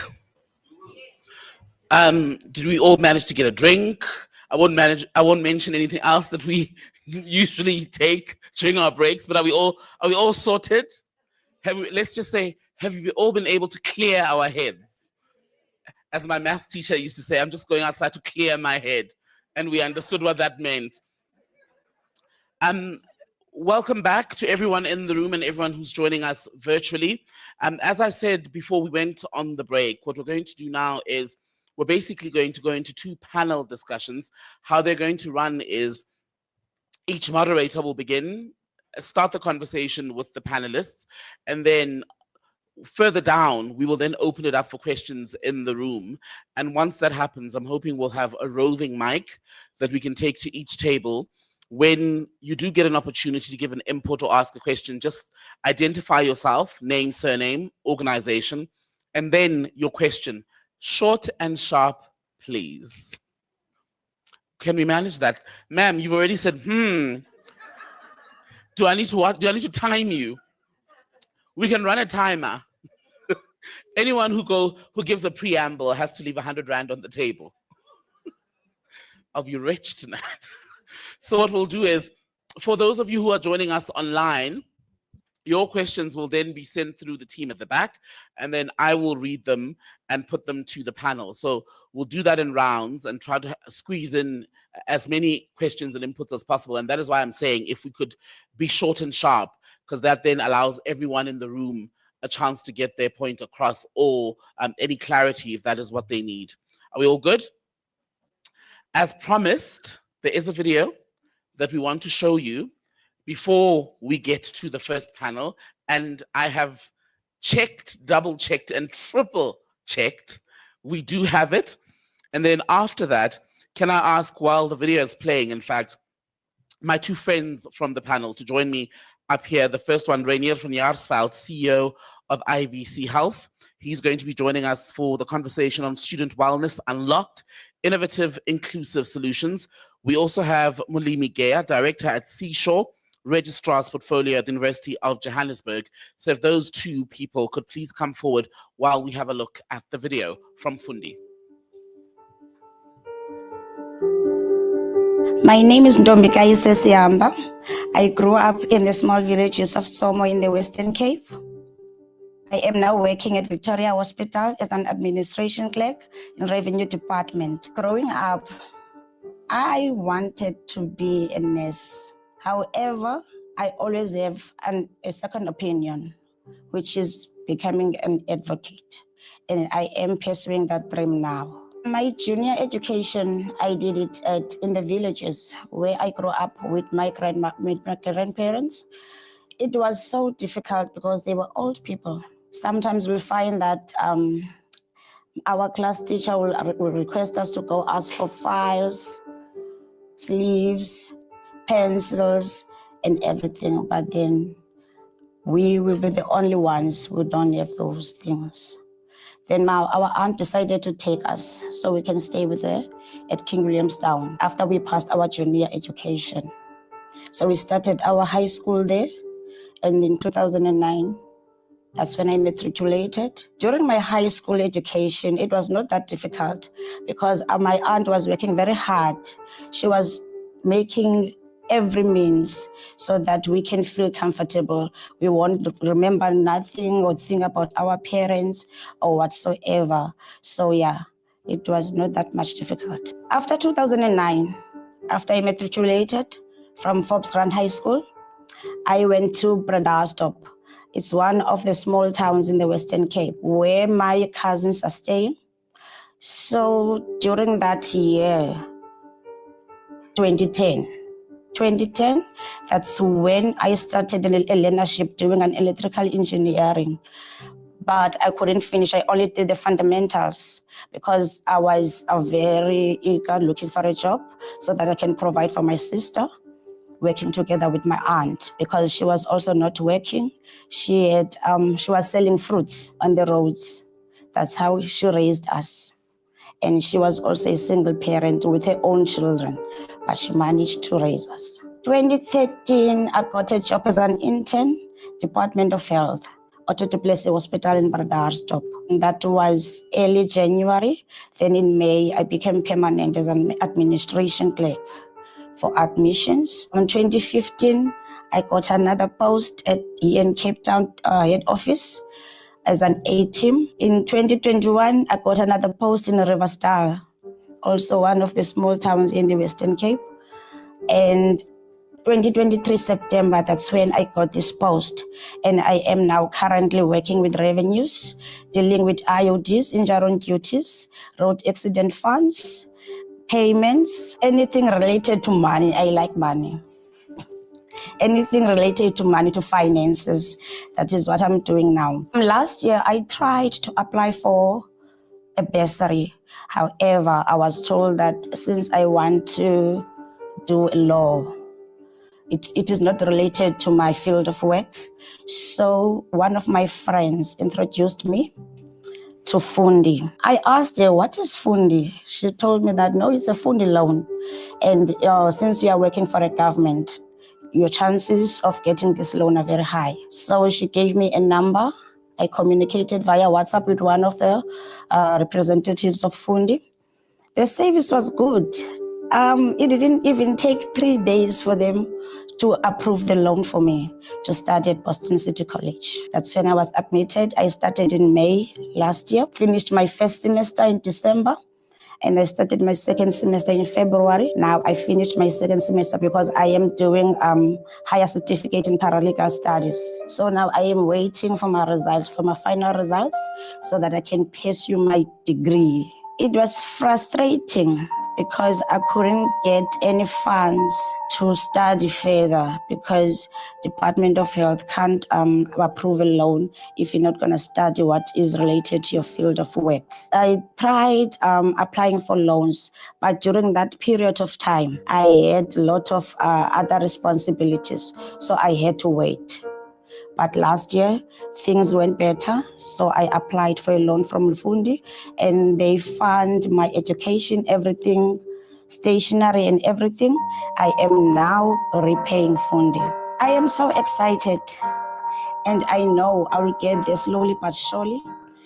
There are challenges because I am working, right? And on the other side, I am studying. And what I've noticed is law needs a lot of attention, focus, and on the other side where my work needs also a lot of attention, but I can balance those two since I am excited about achieving my goal of being an advocate in 5 years' time to come. I know and understand and I feel it. There are a lot of people out there who are going through my situation. What I'm going to tell them today, please never give up on your goal. Never ever give up on your goal. Go out there, ask people out there. There are some people, a lot of people with explanations of how do you go about getting bursaries, how do you get about getting funds to fund your education or getting funds to fund your business, because some people, they just want to do short courses in business because they want to become businessmen, business ladies, or business. Yes. So please don't give up. But to government employees, go for Fundi, because what I've experienced, I experienced a great experience with them. And I am still with them, and I'm still going to carry on with them. They're going to fund my degree as well. So please go for it if you're working for a government.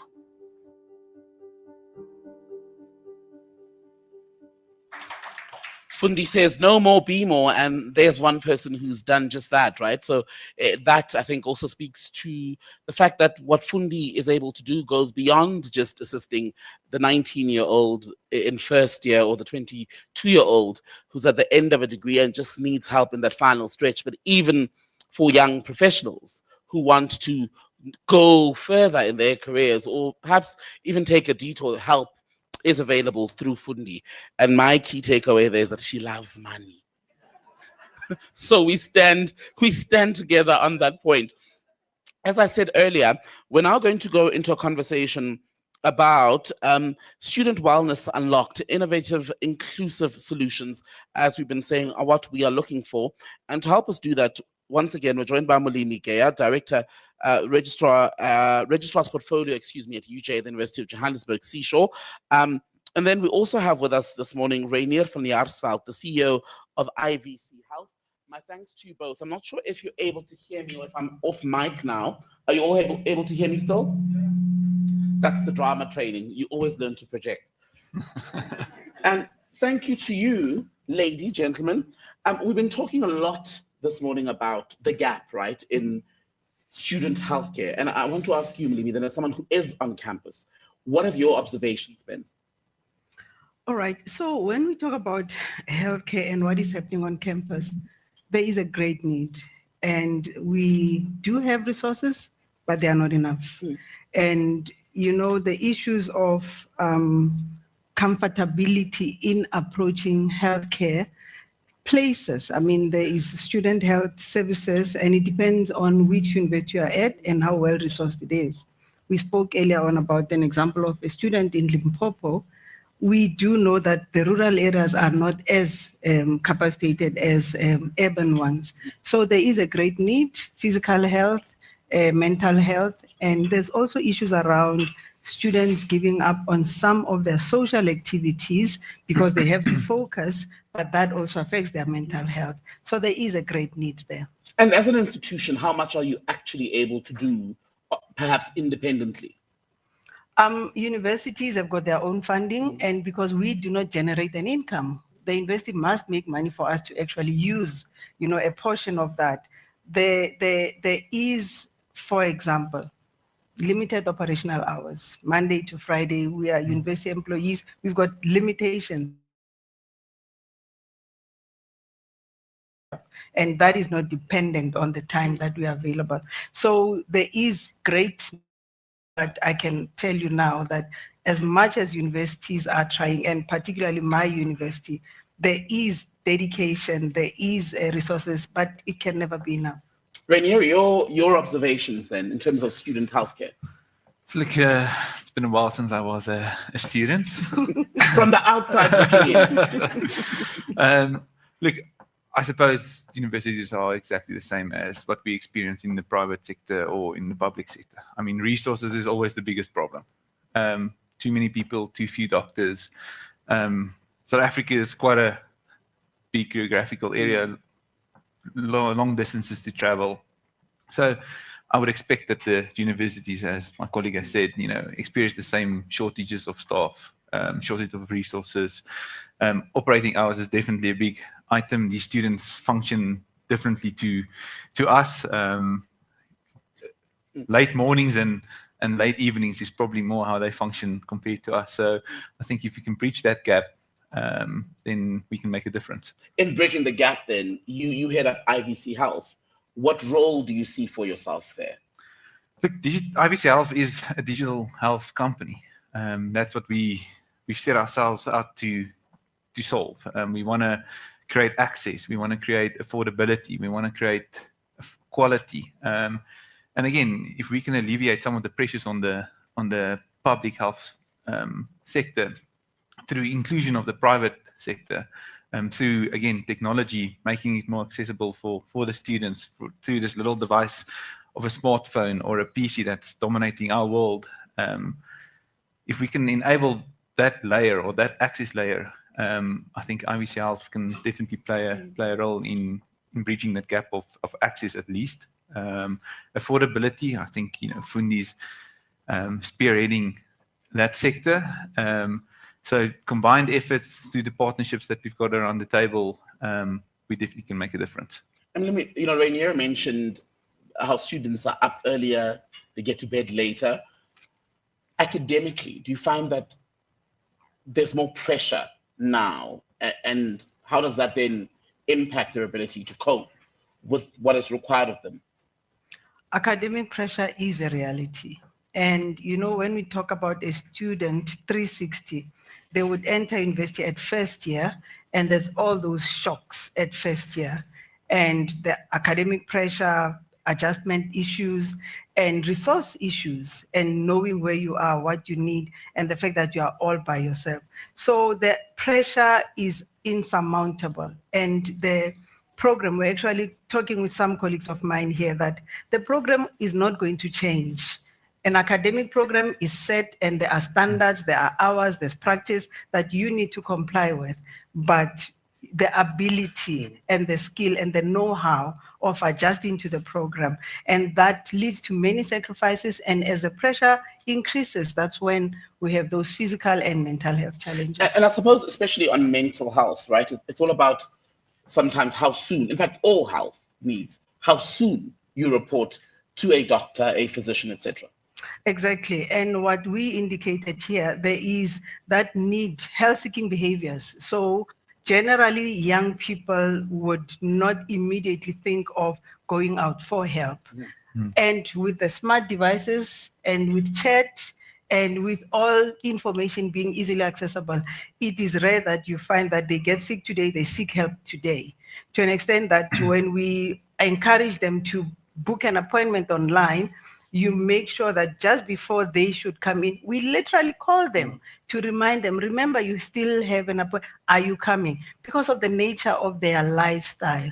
So we find that the students need to be conscientized into seek help as soon as it happens. Do not wait for complications because it's easier to prevent, it's easier to manage early rather than manage a complication. And that goes for both physical and mental health.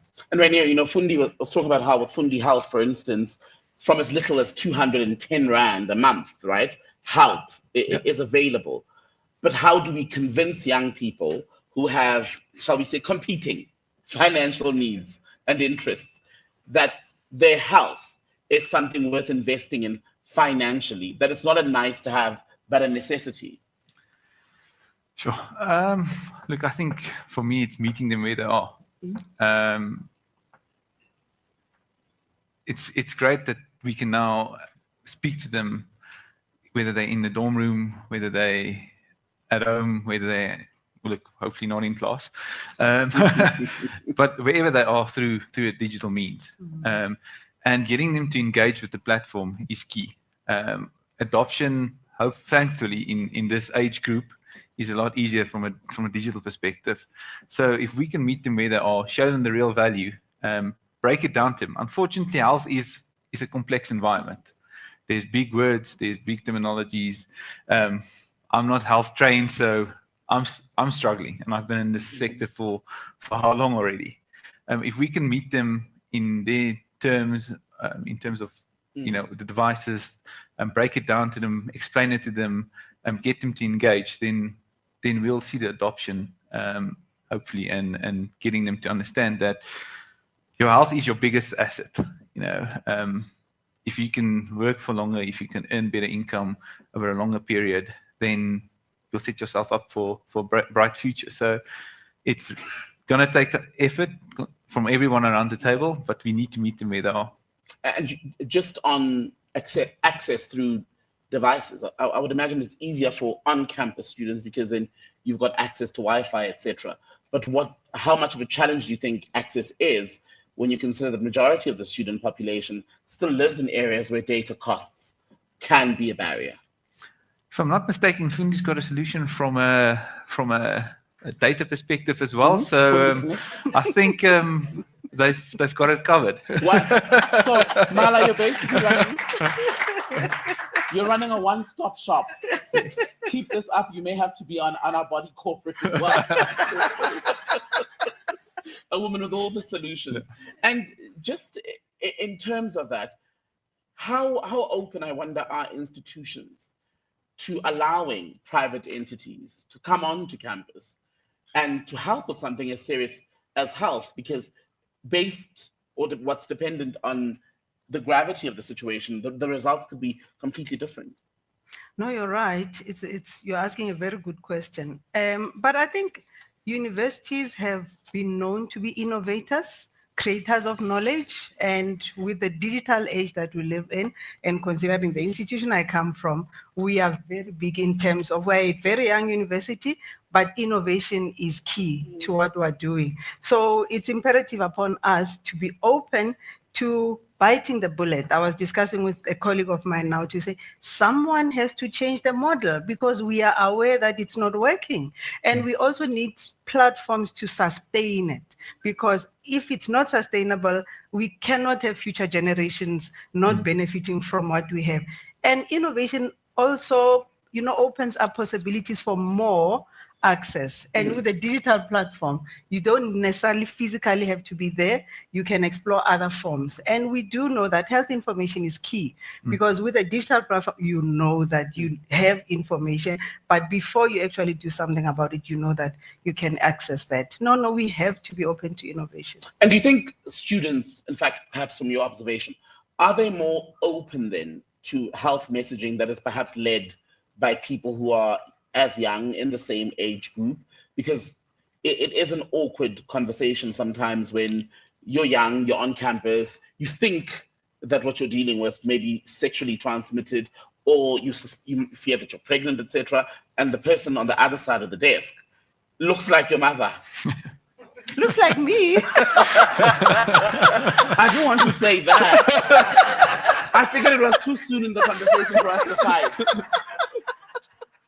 Look, you are so correct, and unfortunately, students see us as mothers.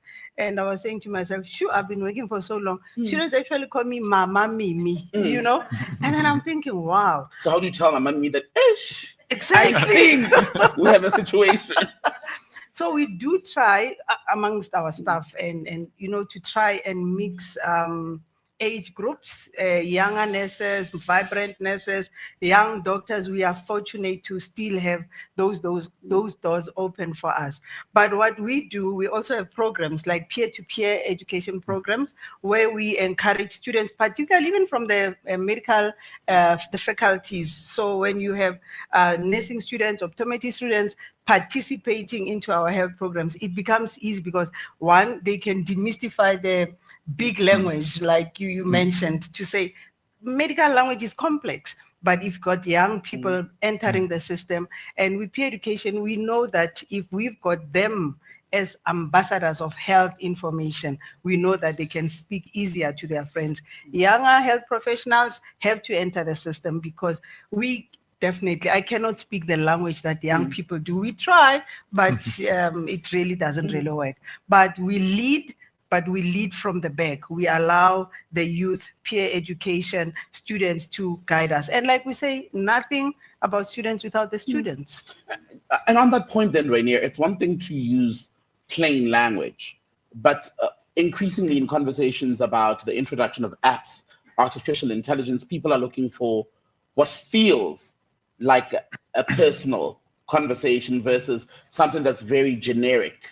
And especially when you consider mental health, that at the point where people are seeking out help, there's often such a sense of desperation. I wonder how much the online platforms allow space to be able to do that, to cater to the individual.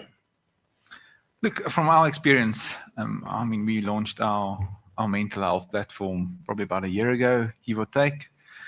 And the uptake on that platform has been astonishing, to say the least. I think the last stats I saw, we were seeing close to 50 to 60% month-on-month growth from our mental health platform from a virtual care perspective.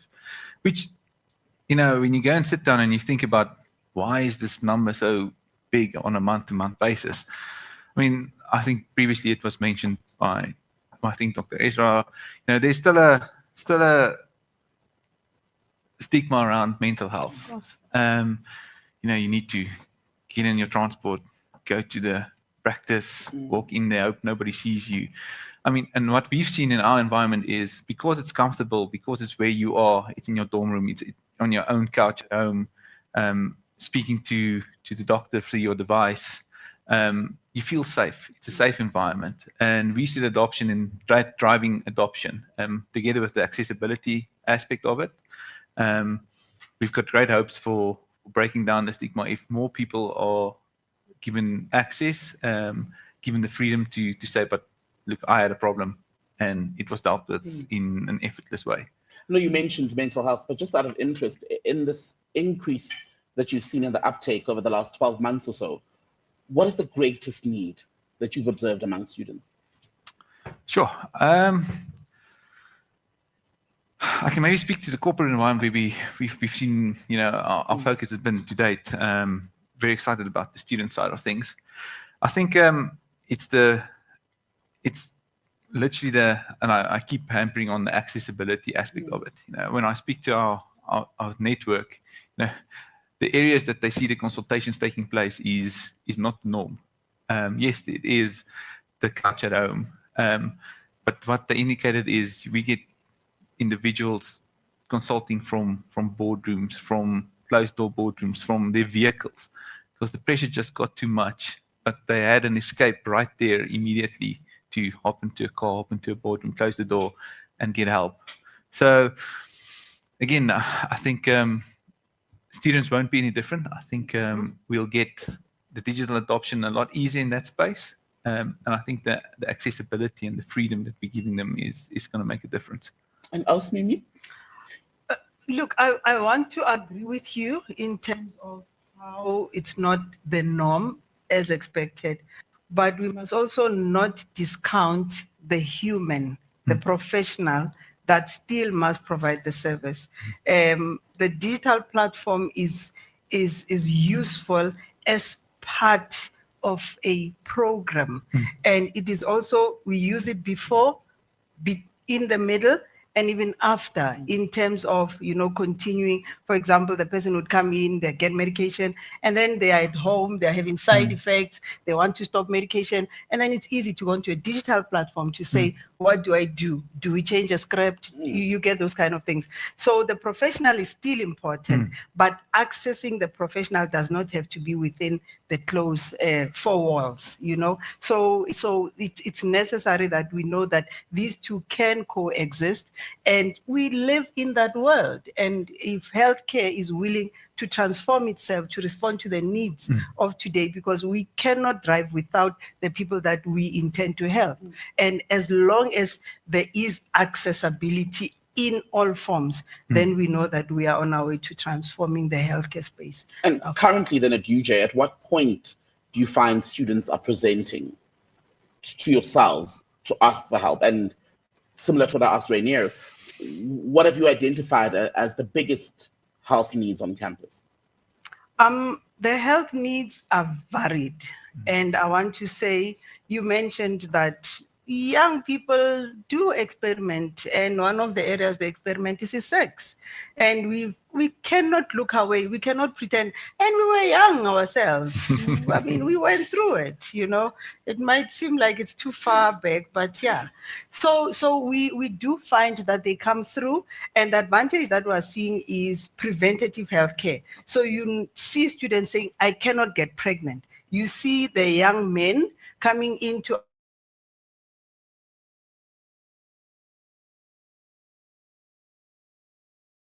showing that there's pros and cons, but we do not lock them out. So we are fortunate that we still get students coming up in time because of the programs that we have up. When they come for first year, especially early in the year, we've got first years as in first entering the university, but sometimes they are new from other institutions. So we've got that orientation program where we actually are part of the academic program to educate students about the support services that are there, because we've got the physical health, we've got the mental health, we've got writing centers, we've got many support structures that are there. So, but we do find that students would also come when it's late. Like sleep it off, take over-the-counter medication. By the time they access the clinic, it's a situation where you find, had you come just 2 days earlier, would have rescued the situation. We are fortunate that we've got tertiary hospitals around us, and because our students, few have got medical aids, most would be funded, and then we use the public health system. And this is where we need alternative support systems of saying, how do we enable the current or remove the pressure from the public healthcare system? So in some cases, students do come late, where we really have to refer to a tertiary institution. We are fortunate that this year, actually, we got funding to have a specialist psychiatrist on campus. So we are very fortunate. I'm very thankful to our management to have allowed that. But not many institutions can afford that. So we need to find alternative ways of supporting the system. And just on something that you raised, women, or young women versus young men seeking help. Is it as gendered as what we know happens with other adults, where women are more likely, for example, to say to a doctor, something feels strange, please have a look, or I'm struggling? And you can both answer that, but I'll start with you, ma'am. Yeah, no, you're right. We usually say university environments, campuses are a reflection of what happens in society. If you go to any public hospital, any private hospital, anywhere, women are most likely to be the ones that will be in higher numbers versus their male counterparts. So that is also a reflection with us. When we do the numbers, actually, we are at about 80-20. So you find 20% would be male, 80% would be female, and mostly female would be preventative health care. I think I need help, and then that's where we intervene. It is reflected on our campuses. What we've done, we are looking at what we call a men's health program. We are fortunate to have males amongst our staff, male professionals, social workers, nurses, who actually are male and are running the program. The gambling issue, we spoke about it in one of our meetings yesterday, that there was a session and the subject was a completely different topic, but the discussions gravitated towards gambling. And that's where we are discovering that, wow, this is something that we were not aware of. Our age also comes in here, and we see that we need more conversations to identify where the issues are so that we can prevent and in some cases manage. Rainier, are the men coming forward with anything except man flu? Yeah, so I want to go guilty as charged. I think, look, I'm probably one of those, suck it up and try and sleep it off. It doesn't have to be that way. I think, thinking back to my student years, you think you're invincible. I mean, you 18, 19, 20 years old, probably health is the furthest thing from your mind because you're young and indestructible to some extent. You can survive anything. You can survive anything. Look, I think from our stats, we can see it is still the trend. Although our figures show a little bit more participation by the men from a virtual care perspective. Probably closer to 60-40, maybe 70, somewhere 70-30 thereabouts. So it is increasing from men participation perspective as well, but it is still lagging the females by a large volume. And let me ask you then about interventions. We talked about academic pressure and what happens in terms of the culture on campus, right? But a lot of students, when you look at what Fundi is trying to do with Fundi Health, these would be students from predominantly poor, disadvantaged households. So there's a lot of pressure from home as well. You've got people who come onto campus, you're the first in your family to go out and study. There's already this pressure that you must do well because you then also have to provide for your family. We've heard of instances where students have to share whatever funding they have and send some of that money back home. To what extent is that contributing, especially to the burden or heaviness mentally? The mental health element can never be stated. The pressures are so much on one particular incident. And your example in terms of students coming from poor backgrounds and with limited resources and still looking back, they get the funding and the money they get, some of it goes home because they know there is a need at home. And unfortunately, the mother will be calling, expecting, did NSFAS pay? And when you get to hear about such stories, because we never really get to hear about them until we engage with the students. So the pressure is a lot, academic pressure. You can never not make it to the next level because funding is not going to come if you did not pass by a certain mark. So the pressure, social pressure, they also have, they're young people. Young people must be exposed to what young people go through. And some of them, they sacrifice some of those. And if you sacrifice friendships, connections, activities that young people get into, it affects your mental health as well. And with that, there generally is no knowledge as to this is what I'm going through. I can get help. I can speak to someone. And those pressures actually lead to an actual mental health diagnosis that needs counseling, therapy. In some instances, students come in with those diseases, chronic conditions that they are not aware of. But if they are not having those health-seeking behaviors that are ideal, we will not know about them. So it's a no-brainer to say more access, more education, more resources. Let us support the system that we have. We were speaking earlier about how, for example, you're starting a program for young men to speak to other men about what they're struggling with. But in discussing inclusivity, affordability, that's also it's gone beyond the binaries, right, of men, women. You now have growing trans populations and other people who are somewhere in the middle. And we now need to then craft interventions that are responsive to that. Are you seeing a change? Oh yeah, we cannot not be part of the program. And generally, how do you want to solve a problem if you're not part of it?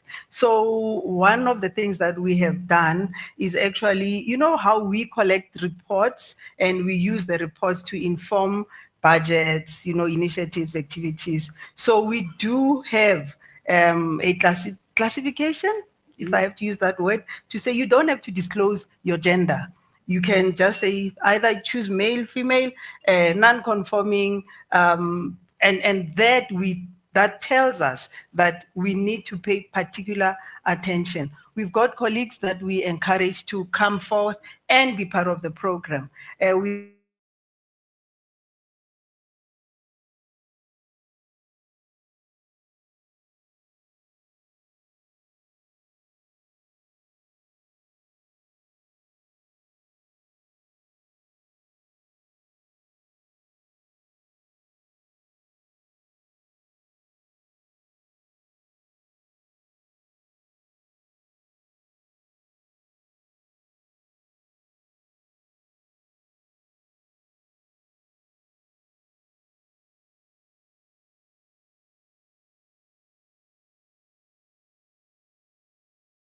We actually will be found to be excluding a society unintentionally so. So we have to be considerate of cultural factors, but also move and find students where they are.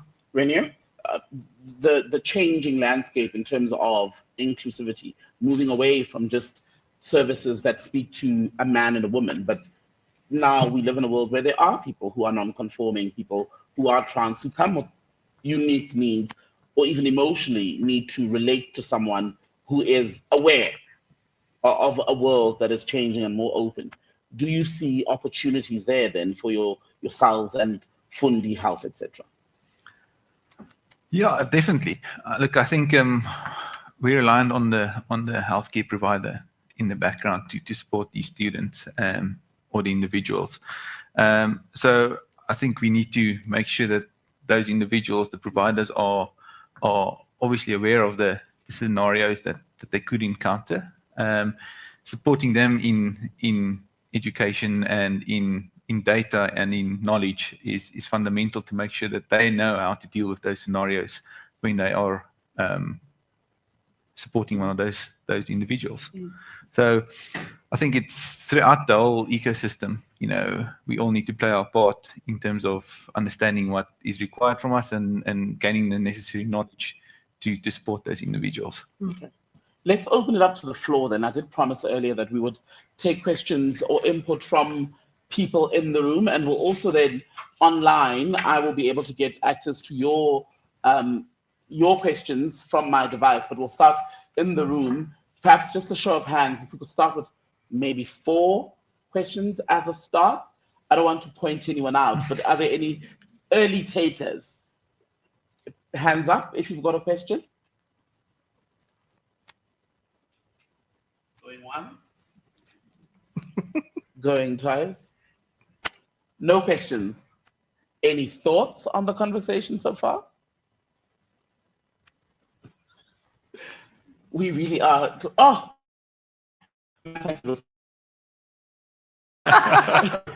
Anyone else? Please, just give us your name and where you're from, and then Okay. your question. Thank you so much. I'm Khadima Tabate, Director Student Affairs from the University of Pretoria. And yes, I saw you when you came to our campus. I Yes. can get around, yes. Yeah, I'm wondering, all of this is very impressive and really a great need, a gap that needs to be filled. To what extent have we also engaged with bodies like NSFAS? And as much as I see with Fundi working with bursary funders, if this could come as part of a pack, because we always find students don't always know what's good for them, right? You give them an option and they won't go for it until it's too late. So I'm wondering, to what extent can we also think about making this a compulsory thing as part of the funding models in higher education? Any other question? I answer. No, we haven't. This is a first step, obvious. NSFAS, obvious, it's part of our journey and next steps. I think for us now was to bring the product to life. And this is the first step with the right professionals, the right partners in the room. I think part of it for us, it's the data that also going to sit behind the IVR, informing what type of stuff we're experiencing on campuses, which is so important. And when we started this process, international students, it's a requirement for them to have healthcare. And the question was always for us, why not South African students? And that is where it started. So yes, it is part of it. We would want to make it part of the registration pack. But we're starting understanding the problem is big. Mhm. And you take a few bites out of it and you move along. Thanks. I hope I answer your question. Panel, your thoughts then on making what we've been discussing today a compulsory part of the student funding package. Let's start with you, ma'am. Like I indicated earlier, because in my university, we do not charge students, the university actually makes funds available for us to be able to run these services. But we also are aware that by the time you get to about September, you know that your budget is at 90%. You have to rob Peter to pay Paul, to use that phrase. So there has to be a funding model that is more sustainable. And that is also compulsory. Good example. Why is it compulsory for others and not for others? And also not forgetting the conversations that are in society in terms of healthcare as well. The resources are limited and the need is greater than what we have. Just on robbing Peter to pay Paul then towards the end of the year, what are the practical implications? What does it look like?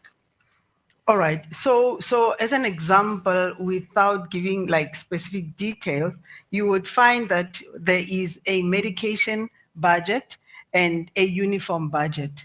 I would rather then buy uniform instead of buy uniform. I'd rather buy medication than buy uniform. So those are some of the sacrifices that we have to make, because you look at what is important. If I can forego this aspect like uniform, and because medication is a need, you can never not have medication, because what's the point of having a facility like a healthcare place? So it's those kind of sacrifices that we have to make. And in some instances, you have to go back to the holders of the purse to say, guys, we thought we would make it, but there was this new challenge. But it also teaches us as to future projections to say, okay, year one, this is what is in place. You have to be able to project year two, right up to year three, because also there are changing needs in society. And COVID was one of an example that was a need that was there and we never anticipated, but we had to provide for that. And Fundi, I think you might have to help us with the next question. There are questions, by the way, coming in online. The first one is, in fact, from Tibulawi Nengobeda, who's asking this morning, can I register details of my family members if I'm a member? Who is able to help? Charles?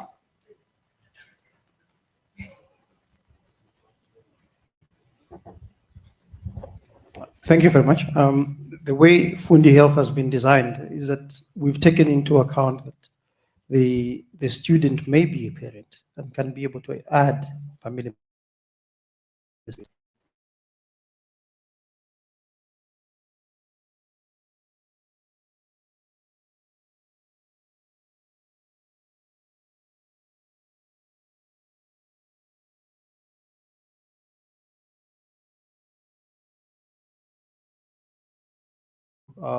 We have young mothers, and they end up teenage pregnancies. They end up in campuses, so they definitely do have dependents.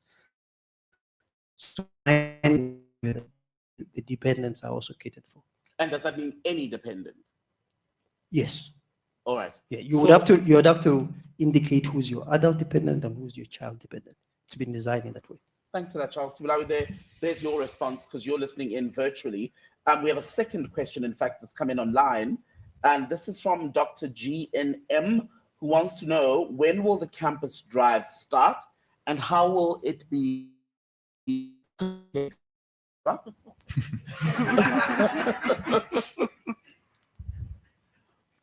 Yes, the work starts now for us. Obviously, we try to plan with the universities to make sure we don't duplicate efforts. Part of it, there's a lot of wellness days on campuses and so we want to align with their programs also. I think buy-in from the universities is so important at this stage that we work together to really obvious Mail and Guardian as a partner. We will be out there and publicize these dates. And but now the planning is happening, and now we're gonna visit all these campuses. Thanks for that, Benedict. I want to see if from the room there is perhaps one more question.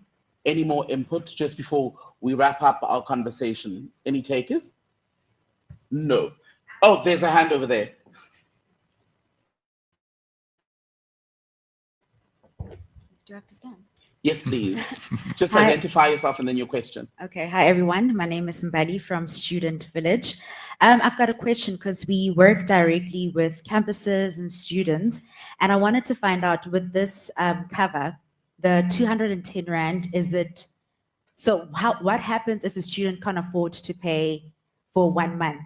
Does it mean that the cover lapses, or are they able to cover it on the second month? And then I also heard that you mentioned beneficiaries. I wanted to find out, is it immediate, like people in your household, and up to how many? And how does that affect the cost?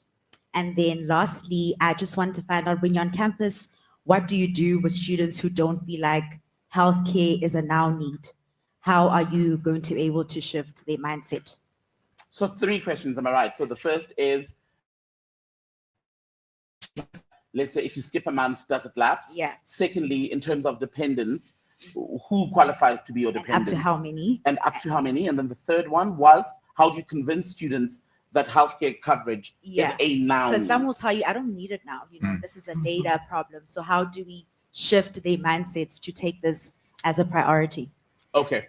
So 3 questions, Team Fundi. Who is ready to go?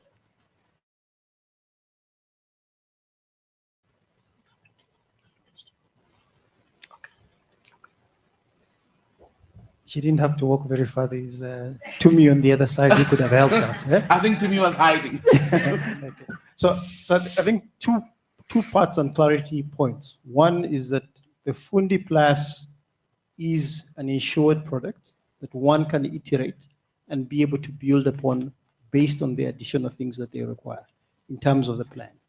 Then the Fundi Lite is a wallet-based structure, okay, that provides, and I think what we've done is that it says from 200 Rand. So on the wallet-based structure, you can actually be able to stagger your participation because it's streamlined based on that. Naturally, it would be more helpful if they are able to participate, because what happens is that you register and you're actually part of a community in the healthcare space or on that particular wallet, which is a community wallet that we've built, and you can be able to add aspects to it.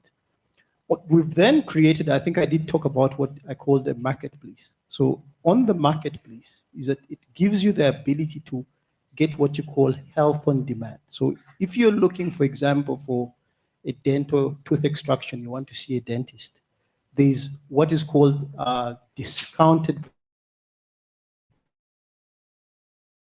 We note that today, if you had to see a doctor, the price ranges from 400 Rand and above. I think it's about 600 for a general practitioner. It's over 1,000 for a specialist.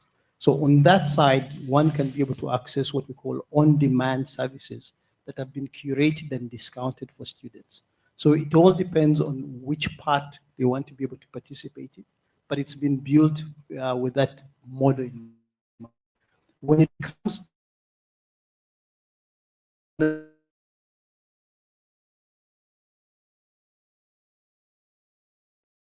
companies where we have what you call employee assistance programs.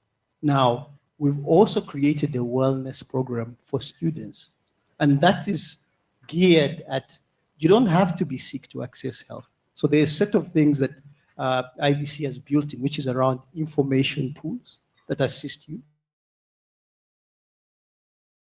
to participate. So I think with Fundi Health, in terms of how we built it up for participation, is not for you to be sick to participate. You can be healthy, and then ultimately part of the wellness structure enables you to do that. So there are a couple of other models in the funding structure that fall below the 210 mark. But right now, what we're launching are the first two.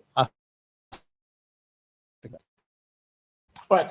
Ababax, Charles had put you on the spot, to say you could also jump in there. I wonder if you have any takes on the inputs so far, and perhaps how we can better understand what we hope to gain here going forward, especially once we hit campus level and speak to the students directly. You had to put me on the spot, of course.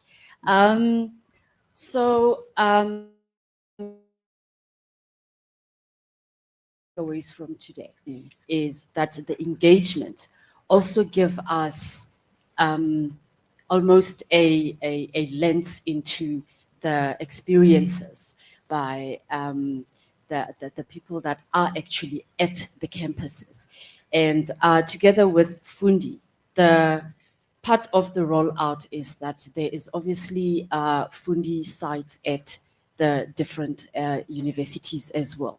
So those people, the plan is that would be using them as ambassadors, because then when we train them on just not the product, but also take in what the experiences or lived experiences are on campus, we better able to then say, how do we better service students on campus? So what tends to happen most time is, we create this pocket of cover for students based on what we think they need. And it goes back to obviously the discussion that we had a lot about, how about listening to exactly what it is that they then require. And we then tailor make the interactions with students based on what they actually require. So for me, that's quite a big take on in that the implementation that's going to happen at the universities is not going to be similar to your general healthcare cover. Right. We talk a lot also about accessibility. We talk a lot about virtual care and all that. I find that post-COVID, we've become an antisocial society, so to speak. So it's quick for you to order something online rather than pop into a shop. But the reality is, yes, we do need, when we use the virtual access for virtual health for accessibility, we also still need to keep at the back of the mind that there's also a human element that is critical to healthcare, because it is not only about the certain things that you cannot be able to, as a doctor, cure on the phone. You would still need the personal elements. So those become part of the education that we curate for how we then interact with students. Right. And also remembering that when we talk about students at colleges, you're not just talking about only the students, the young ones that are from high school. You're also talking about, case in point, the lady who was on video, someone that's also working and wants to join because they are studying part-time. Right. So what Charles referred to, where we look at our health on demand platform that we offer, is for individuals that say, I'm not just a student going to school every day. I also work either full-time or part-time, and I have family responsibilities. So that platform then also gives you access to be able to purchase health on demand products that you might need at the time, and not necessarily have to be locked into a subscription model that might not necessarily be practical for a lot of people that are Right. not working. So Thank you. yes. Thank you very so much for that, ma'am. So as we end then, there's a final question, and panel, I'll ask you for final thoughts and maybe comment on this as well as we conclude. Alida Kekana wants to know this, and we've touched, I think, on the data cost issue, but her question is about what measures are in place to overcome barriers related to data costs, which we spoke about Rainier earlier, digital literacy, but also quite important, privacy concerns in accessing a digital platform, especially for students in rural areas. As we conclude, Rainier, I'll let you have the first bite. Yeah, no, look, I mean, privacy is a question we get quite often, being a digital health provider. And I think for us, we've always taken the view that the data belongs to the patient. It's your data. We will only share data with consent. And I mean, there's strict rules in South Africa governing privacy from POPEA and etc. So, you know, we always guarantee the people that say, look, it's your data. You need to provide the sufficient consent to enable us to share that with the provider network that is going to cater for your health. Outside of that, data remains yours, and we will keep it as secure as possible, not to be shared with anyone outside of the agreed network and the consent that you've given us. So it is a consent-driven platform, it's a consent-driven process, but we apply to the strictest privacy rules. Regulatory laws, and our tech provides for that. Final thoughts then, what's the one thing that you hope all of us in the room and online walk away with from the conversation today? For me, I think it's the sooner you start looking after yourself, the better. I think to the lady's question, how do we include them? I think the universities are doing a lot to facilitate healthcare. With a right now concern, I think you said. Yeah, right now concern. So, I mean, I think there's means and ends of getting to the healthcare that you need right now. Participating in as early as possible will result in more productive, more cared for, getting into appropriate care plans if something does go wrong. So hopefully we can convince them to participate earlier and get them into the healthcare journeys as early as possible. Asmi, final thoughts then? Thanks. I think the biggest thing that we can take from here is healthcare is everyone's responsibility. It's everyone's responsibility, and from as early as possible. I'll make an example of kids. We know that up to about age 6, there's immunizations. At some point, this child must go to the clinic, and then from there we keep quiet.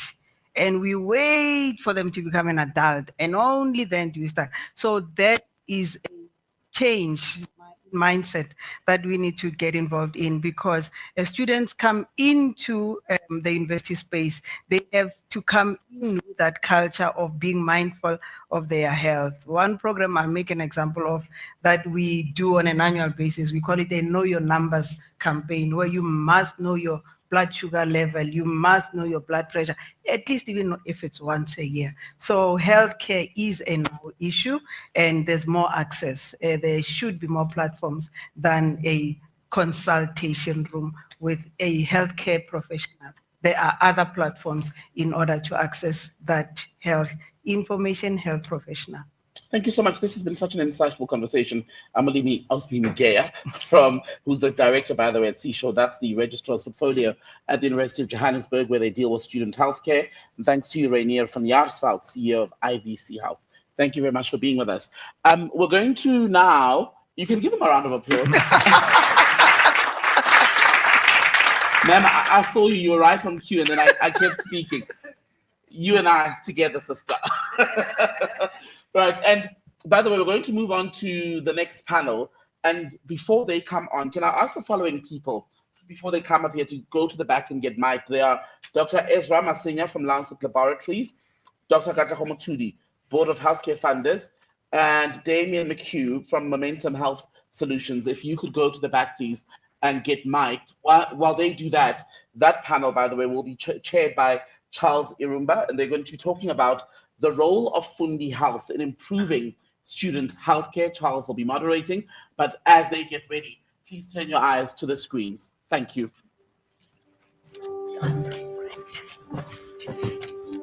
Good day, everyone. My name is Bongsenim Lambo. I'm 46 years old and currently working for McHugh Provincial Eye Hospital in Durban in the province of KwaZulu-Natal. My work encompasses the daily supervision of 28 admin clerks.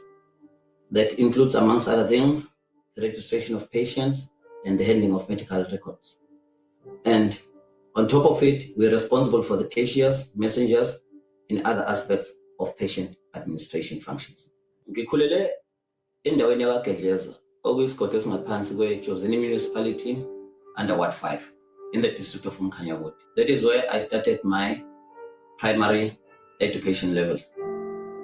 I went to Spagata Combined Primary School, where I did my sub A up until to my standard 5, also go grade 7 today. Immediately after a completion of my primary levels, I went to Ipevula High School, which was a high school next door at the time, and pursued my high school education.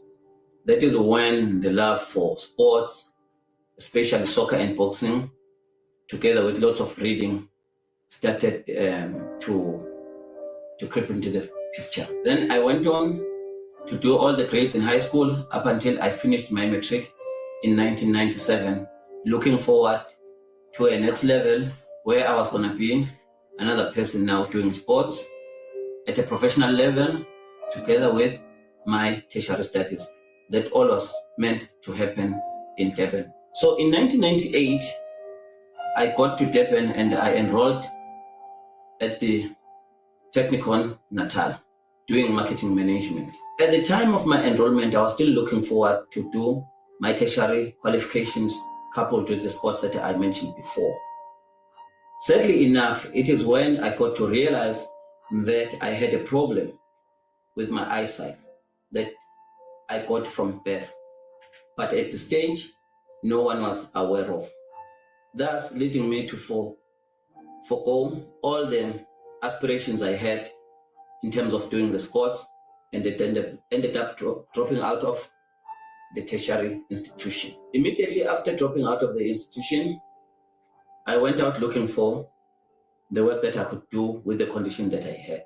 Fortunately enough for me, I got the work with the Department of Health in KZN at Katlego Clinic, where I did the work of a general orderly. That is when the love for working for the department and working for the people who desperately need assistance in terms of reaching out to public health facilities grew. That is when I enrolled in one of the FETs to do a national diploma in public management. I went on to look for greener pastures, and I ended up in McHugh Provincial Hospital. That is where I could see the need now to further develop my skills in the field of the labor law, now that I'm supervising 28 people. During my tenure in McHugh Clinic as a general orderly, I was fortunate enough to be elected as a shop steward of a recognized tribunal. But first, I had to re-enroll in one of the FET colleges to do a national diploma in public management. After completion of that diploma, I looked forward to pursue further qualifications in labor law. But being a parent of two girls, and having a family that I still had to look after, I faced some financial difficulties. Within the short space of time being in my court, one of my admin clerks that I'm supervising introduced me to Fundi Capital, which is the one that she used to finance the tuition studies for her daughter. With the support that I got from my siblings, it allowed me to approach Fundi Capital for a study loan, of which it was successful. Thus, I ended up enrolling with one of the universities where I did my qualification in labor law. The qualification that I got through the help of the financial assistance from Fundi has enabled me to navigate my ways in the current position that I hold. Working for McHugh Provincial Eye Hospital, which is a public health facility that specializes in eye-related conditions, has enabled me to interact with people and patients that have similar conditions that I have experienced from high school. Also enabled me to become aware of the challenges that they face, including my own challenges, and learn to be compassionate when dealing with such kind of patients. Such patients, they range from the premature born babies to patients that are well over 100 years. Together with the qualification that I have, which has given me the background in understanding the patient's rights and the human rights that they have, has allowed me to navigate through the space of being a patient admin clerk supervisor and be able to balance from the institutional needs, the patient needs, together with the staff-related needs and challenges, of which is all made possible by the fact that I've had an opportunity to study, to capacitate myself, plus the experience of being a partially blind person and the experience of supervising over 28 admin clerks, ranging from the ages of 23 to mid-60s. Having faced all challenges of growing in a rural area, coupled with the challenges that I have with my eyesight and any other challenge that I have in life, I have managed. I am a living testimony to you to tell you that I have managed to do it. So can you, irrespective of where you come from, irrespective of your race, irrespective of any challenge that you may face. Especially when it comes to financial challenges, there are institutions out there to help you. You just need to reach out and they will come to your aid. Now that I'm in the junior management position, I have yet again enrolled with another university to further develop my studies. And my future aspirations now is to see myself in another level, higher than this one, having a qualification higher than this one that I have already. And I look forward seeing you, whoever is looking or watching this video, doing the same.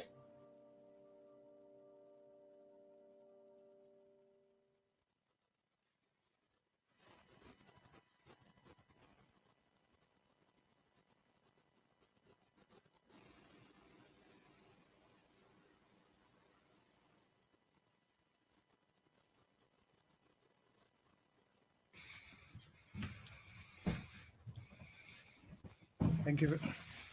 Thank you very much. Can you hear me? Are we live now? It's always sitting in the chair replacing Tembekile. I feel like a TV anchor now. Joining me on my immediate right is Dr. Katlego Mothudi.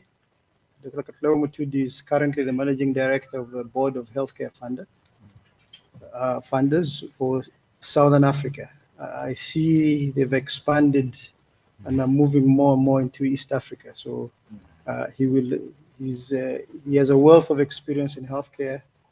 Prior to that, before he joined BHF, he was the immediate past principal officer, and it's sometimes called a CEO at Suriah Hospital.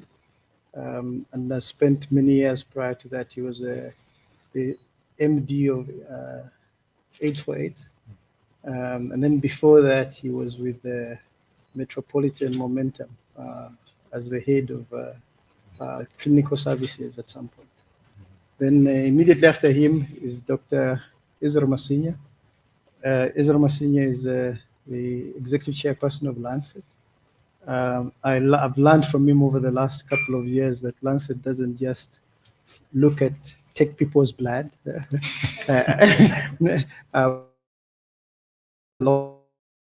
Company, and in many ways I also participate in funding other healthcare startups and do a lot of significant work. So they do run what is called a venture capital company, and a lot of the work they do in Africa through Lancet is funded through initiatives such as that. And they do a lot of research that is undertaken through a couple of other subsidiaries that they own. Damian McHugh is to the far right. He's the Chief Marketing Officer of Momentum Health Solutions. He also happens to be, prior to that, he was with Alexander Forbes and has been in the healthcare space for quite a bit. So the experts here are people who have been in the funding space, but also are moving as it translates into the changes that we're having. Thank you for joining us. And my immediate first question will be to all the panelists, just to ask the question, their take on the Fundi Health initiative as we roll it out, because I think Momentum has backed it, as well as Lancet. And I think at various initiatives, Dr. Katlego Mothudi. So I'll just take Dr. Katlego, starting from you. Any take from you? Yeah, thank you very much, Charles, and thanks for inviting me to this August occasion. I'm very excited. I have a poker face, so you won't see that I'm excited, but I am excited for a number of reasons. I think speakers that were on the panel before us spoke about the importance of studying healthcare initiatives early. We often have this challenge of defining health as the absence of illness, but we should change the paradigm and think about healthcare more as a promotive or preventative aspect of our lives. So this process actually feeds into that and starts that culture of making the young lives take responsibility for their own healthcare initiatives. The second issue, which is also a bit of selfish because I'm in a healthcare funding space. At the moment, there's just over 9 million people that are serviced by the medical aid system in South Africa. We are told there's about 15 million people who are working but not covered. And those are potentially people that could be looked after by the private sector. Now, the selfish part comes here, not that you want to take more people from the other system just for the sake of doing that. State does not have unlimited resources. So the more people that are dependent on state for their welfare and healthcare makes healthcare actually very expensive, because those fewer people that are able to fund for their own healthcare needs, they have to pay more. If you broaden the pool, you do lower costs. So maybe in 5 years' time, it don't be the price of a six-pack. It will be of six packs. If we don't do anything about it. But if we do something about it, it will actually become cheaper to do that. Dr. Masenya? Thank you so much, Charles, and thanks for having me. I must echo the sentiments that Katlego has said. The healthcare is best done as a preventative cause rather than a curative cause. It's cheaper when you focus on wellness.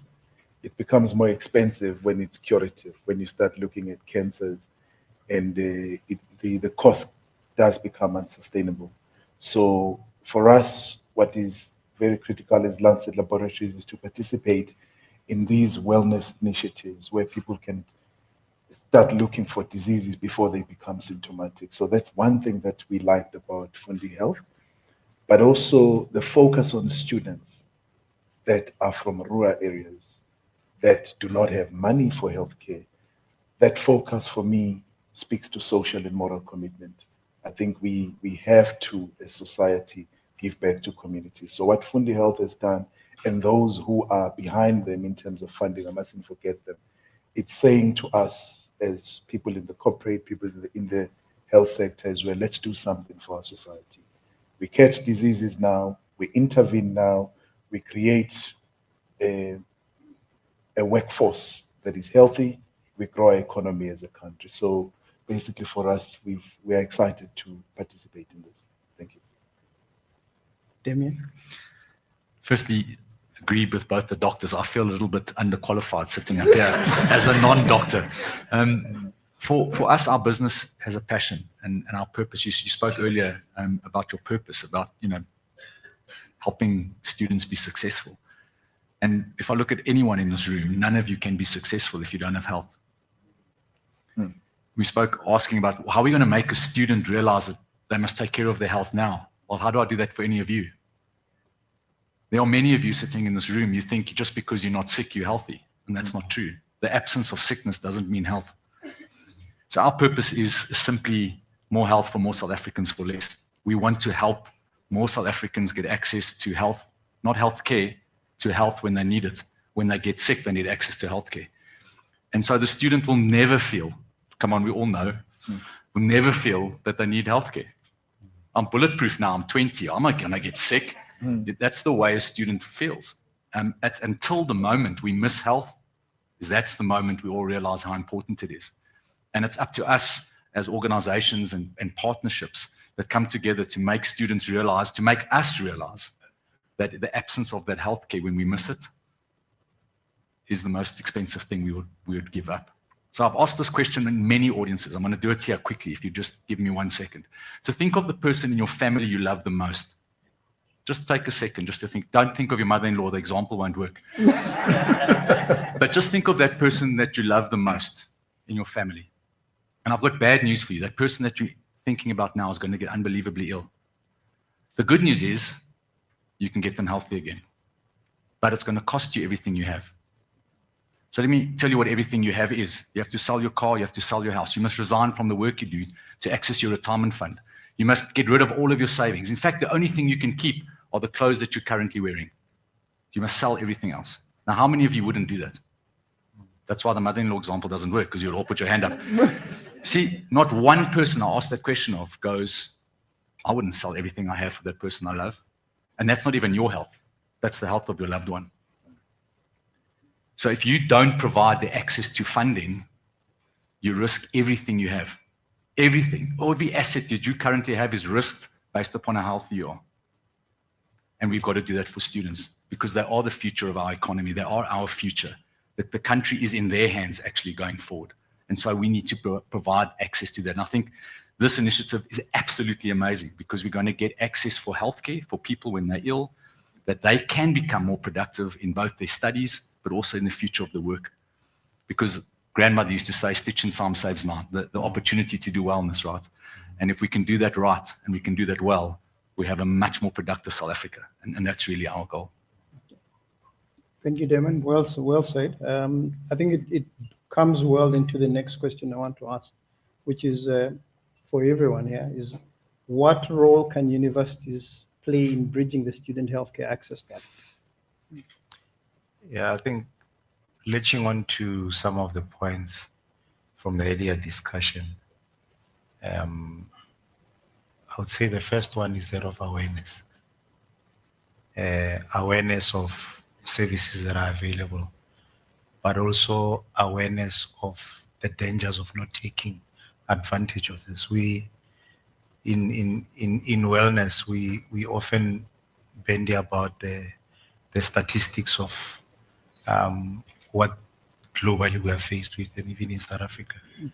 If you look at Department of Health publications from 10, 15 years ago, we've always spoken about the quadruple burden of disease. But very few people actually interrogate what that means for themselves. In the last 5, 6 years, the theme has changed to the fast pace of non-communicable diseases outstripping the communicable diseases. We, for a long time, were talking about HIV, etc. But now, I mean, Dr. Masenya earlier was talking about the scourge of mental health, which falls under this basket. Many of the reports already talk about what's happening there. It's not an earthquake. All right. So, talking about the mental health, the increase in the occurrence of cancers, diabetes, cardiac, etc. What we don't talk about is the impact on not just ourselves, but on the country and the economy. And we need to start talking about these things now while people are healthy, so that they can actually build up the required knowledge and resistance, so that we do not in 10 years' time lament not doing anything. So I would say the first major part is that of awareness. Secondly, making an allowance on these sort of programs. I think already there is a thinking of how this can be enforced or introduced. Do we at some point make it compulsory? And compulsion can be in the terms of taking the responsibility from the student or the family, in that it's simply built into the normal fees. And that's an approach. I rather like the comment earlier about making sure that we also universalize the lack of choice.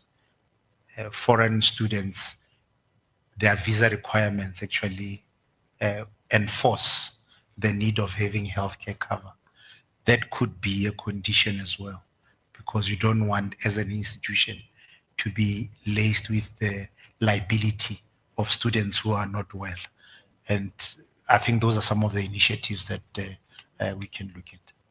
Okay, thank you. I'm going to pose a different question for Dr. Masenya. Yeah. Those of you, I think the first thing I was told when I was being introduced to Dr. Masenya, before I met him, I was told that he entered university at the age of 14.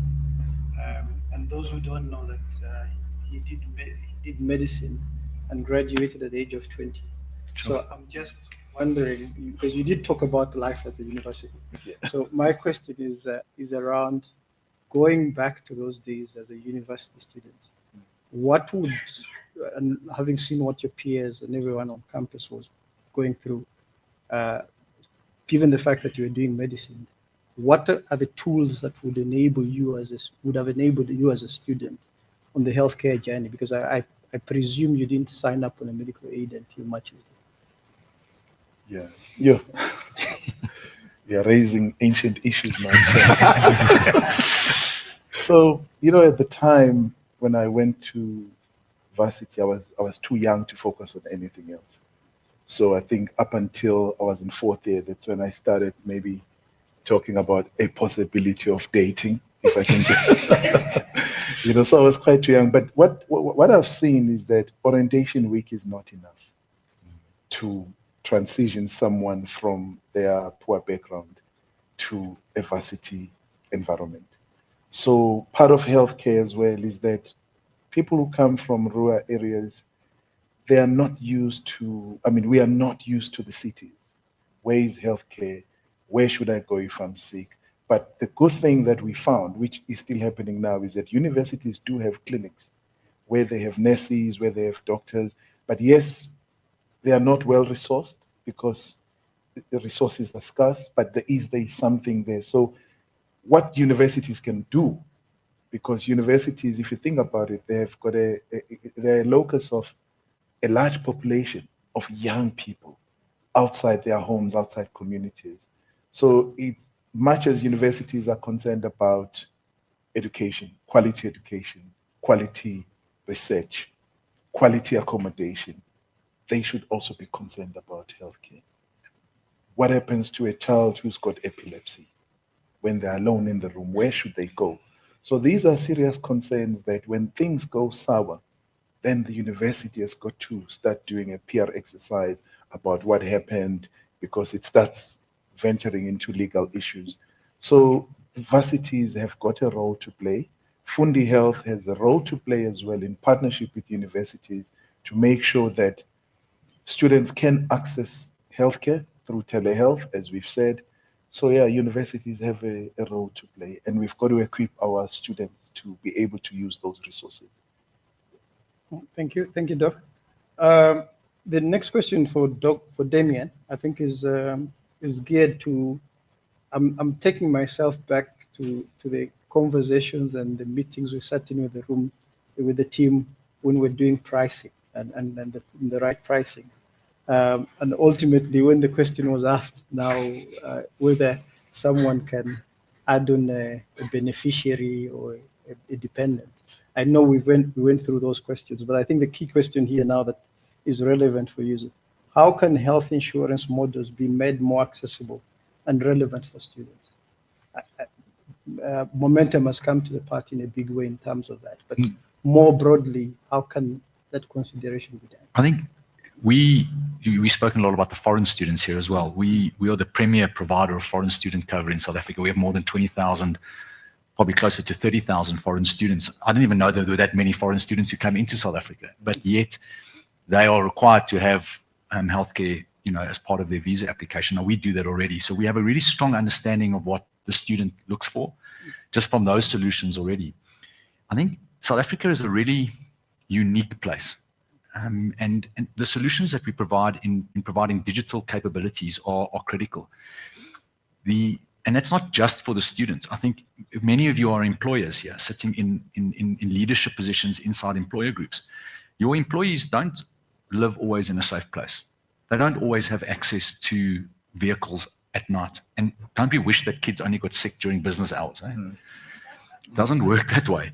So having access to quality healthcare in a space where we're not always, please, I love South Africa. I'm not saying something bad about it, but it's not always a safe place for us to be, out at night without our own transport.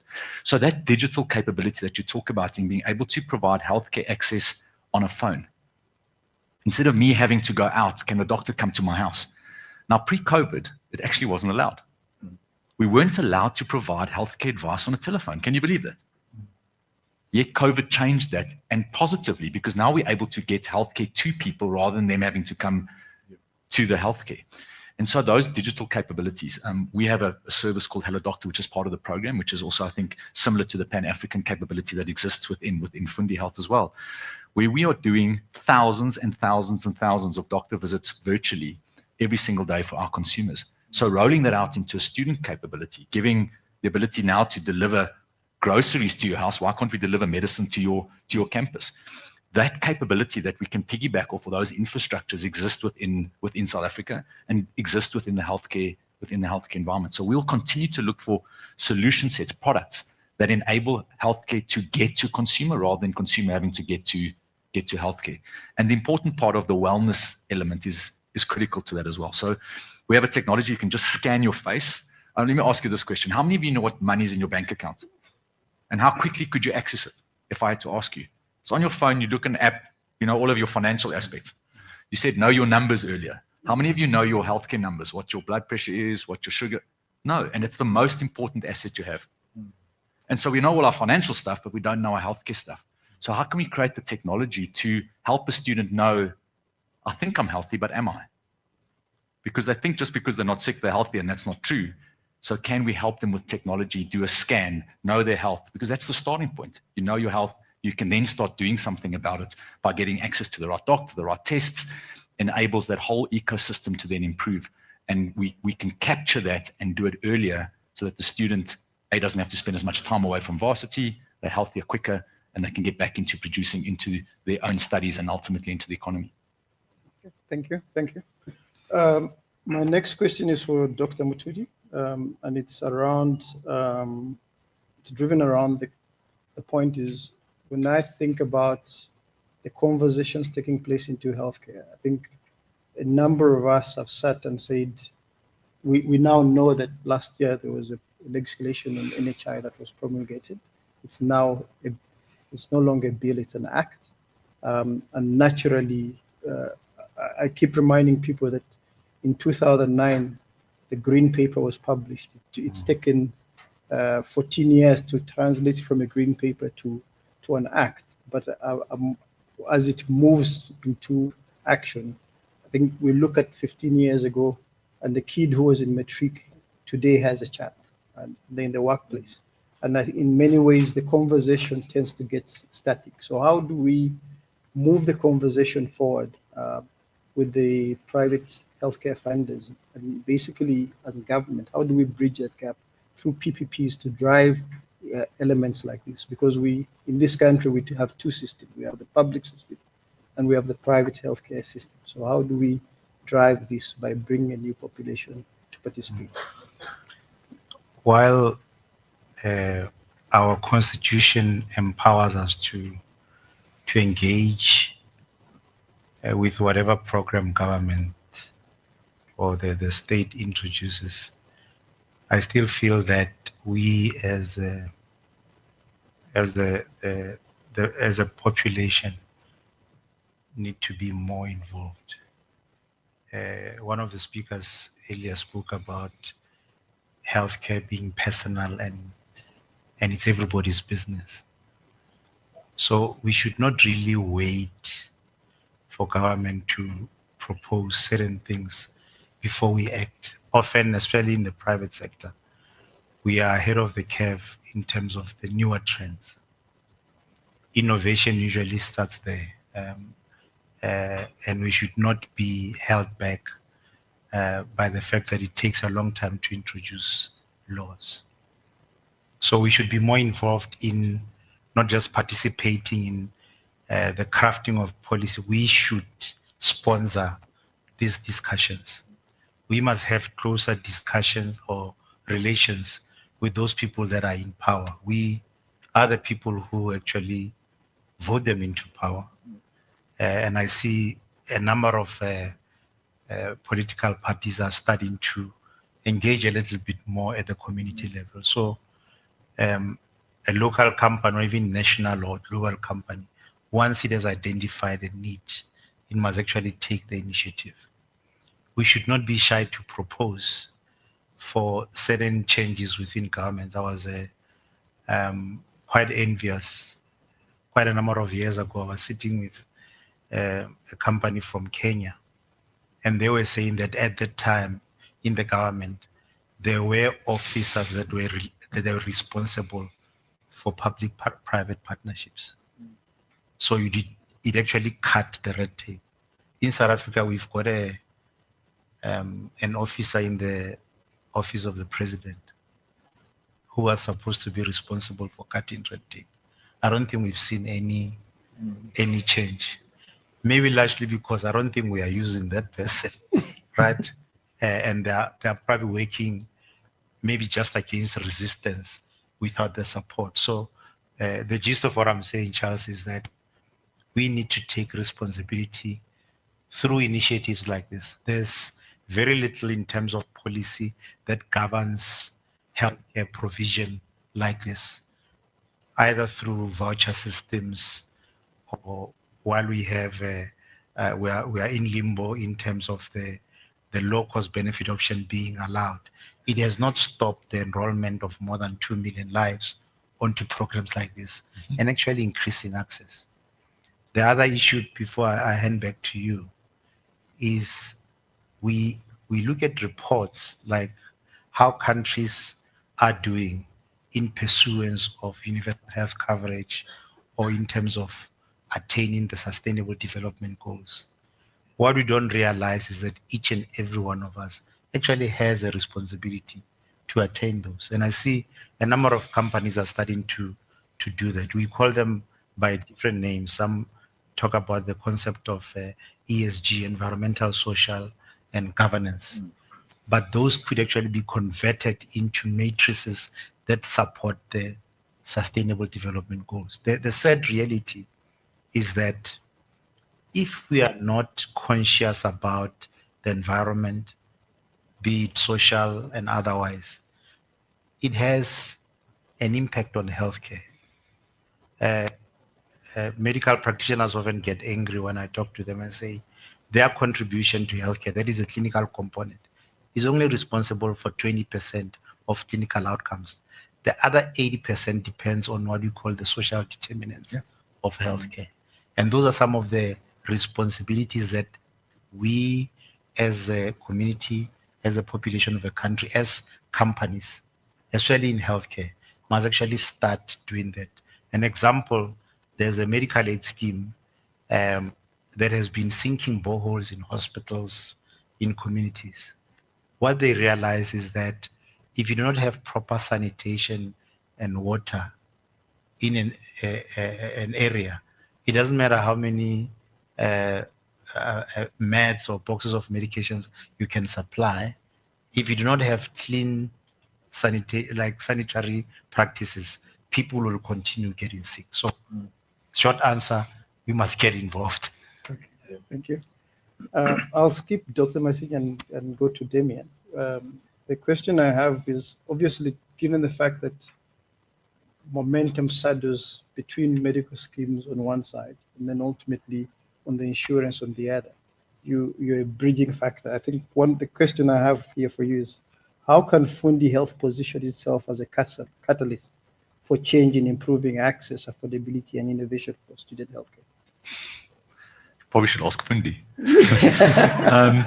I think, when we think about health as a right, we talk about as health is wealth.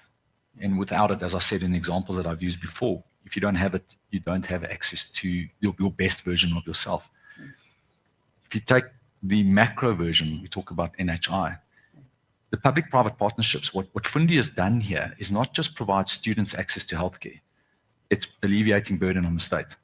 Because these students would have gone into a public facility. Those queues get longer. By alleviating, as private sector does more, by alleviating, we're not fighting with government, we're partnering with government to make their limited resource go further. So what Fundi's done here is not just help in a microeconomic situation for a particular student having access to health. The culmination of multiple of students getting access to health means they're not in the public sector, which means the public sector money per capita goes up because there's more money available for a group of people. So it's not just one little thing, helping a student, which is important. Don't get me wrong. You're helping someone in their family, you're helping them in their health. The culmination of that, the summation of that is actually supporting South Africa to be better. And often we forget about what those little things add up to. I've often used the term of the butterfly effect. And for those of you who've never heard about it, butterfly flaps its wings on this side of the world, can create a storm somewhere else. Fundi's creating a positive health storm in our country. And we mustn't take it lightly in what it's done for one student is what's done for their family, what that family can now do for someone else's family, and what we're doing for the economy as a whole. I think it's incredible. And as a private industry working together with government, we can really make a positive change in our country. And that's really what I think what Fundi's doing here for the student is great. But it also set examples for other sectors. What can we be doing in other sectors? Fundi's taken the lead here. What could we be doing in schooling? What can we be doing? There's lots of other sectors. What can we be doing in healthcare itself? What about public sectors? There's so many spaces where this example can become a beacon for other examples of us taking the burden off the state and creating a stronger South Africa. Thank you. My final question will be to Dr. Masenya. Doc, why did you choose to support this initiative, an initiative like this one? And what does it truly mean for the future of healthcare access to the nation? As I've said, for us, it's social responsibility. For us is enabling access to quality healthcare. For us is to make sure that as people who are, healthcare by its very nature, once you're in healthcare, it's a social responsibility. So it's important for us as a country, as people who are in the private sector, to find ways to increase access to different people, those who are covered by medical aid, and also to, even when it comes to pricing, to ensure that there is access for even those people who are not covered, in terms of creating lower costs so that people can have access to healthcare. So for us, it's access to healthcare. As we've said, it's important to act now, because if we act now, we influence the future. So that's why, as Lancet Laboratories, we decided let's support this initiative, and I'm glad Dr. Katlego is here in support of what's going on. Momentum is here. So we call upon other stakeholders as well to come forward to find ways to support the students. As we do that, we are supporting the future of our country. Thank you very much. I'll just do closing remarks, but I'll just make my own contribution, because having heard what others were saying, and the first one stems from, I think they both personal experiences, but the first one stems from when it was talked about finding peer-to-peer mentors to work with. I recall when I was in university, and I had the privilege of having studied in Europe, and there was this, and you can get carried away based on the peers you have, because the university is a social environment, and in many ways, I had a little bit more trust in what my capabilities were, but sometimes my results came out and I needed to put in some more hard work. And I recall there was this Ghanaian friend who went the same university. He was 2 years ahead of me. And each time he'd call me and say, Charlie, we come from far. You cannot go back without anything. You came all the way from Africa. Your parents will be upset. So, and I think in many ways it helped shape me, because he took it upon himself to do that. But the second one is around my decisions around when Damian was talking about health is wealth, and what do we, when you get into what decisions are we not good at? And I think sometimes it's about knowing yourself and your weaknesses. And I think I learned that. I was in the same school, boarding school, with my sister, but we were always given the same amount of pocket money. I always ran out, and I had to go to her to help me. Yes, we were given the same amount. Tumi spends time reminding me that the same still happens even today. But I have a wife that I have surrendered certain things to. So in our household, she takes all charge in respect to things to do with risk management, because women are better at that. That's why we have fast women are better at a lot of things. Okay. So in our household, and I think what we've discovered ultimately in the work that we do in healthcare is that the women are much more participating in terms of this. So if you look around, even in South Africa, there are more women, female-driven stock fields for groceries, for savings, for funeral, and all these other things. And I think the more as men we surrender ourselves to some of those, because it's not by mistake that the households and the families in this country have been propped up by women. And I think that is a key element in our aligning. And all the men, the young men out there, I say, find a wife. They'll help you in the decision making. But any closing, I'll just pass it on for closing remarks, Dr. Katlego. Yeah,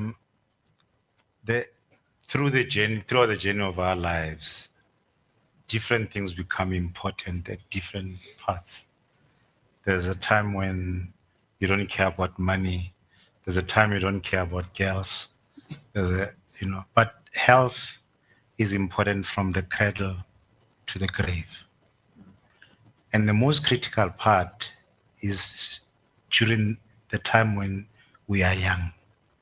We don't look so well after ourselves, and that usually has an impact much later on. So a lot of data is actually collected at that time that helps to structure our healthcare lives for the rest of our lives. And I'm happy that Fundi Health is actually plugging that to say healthcare is important.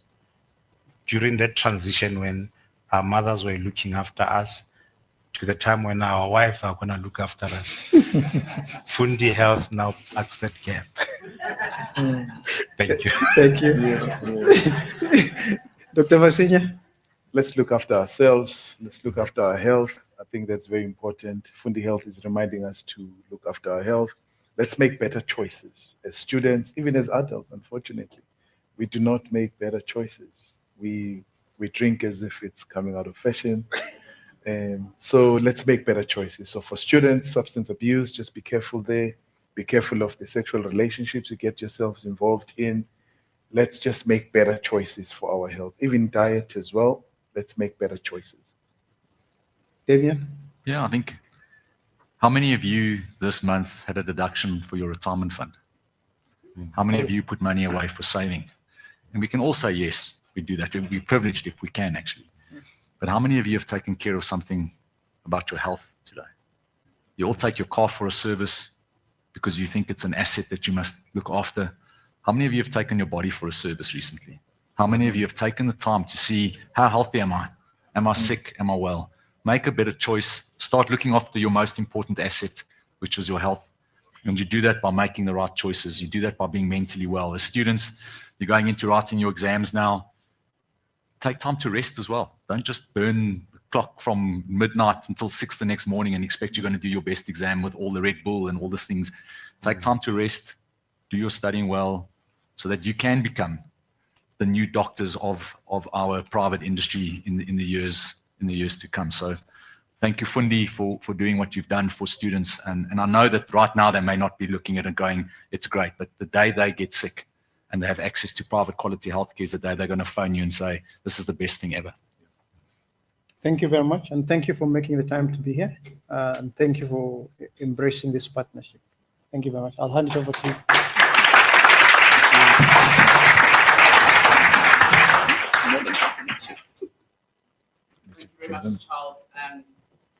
Oh, there we go. Thank you very much to Charles and the panel. Great insights that came out of that conversation. What we're going to do now, as we near the end of our time together, we've got 2 items left on the program. We're going to bring back a familiar face. Rainier is going to come back.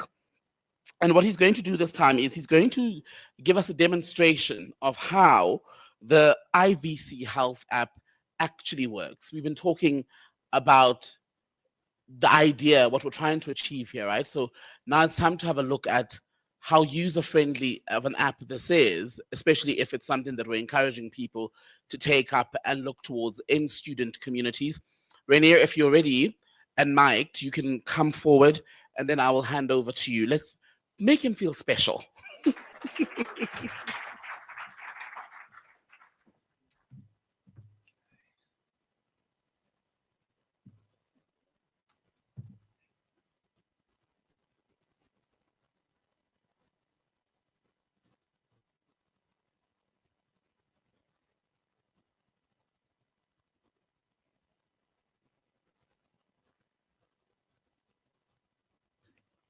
So I just need to set the resolution a little bit.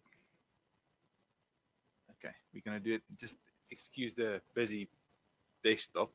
If I make it full screen, for some odd reason, it doesn't show everything on the screen. So I'm going to minimize it to mobile size. Still. Right, there we go.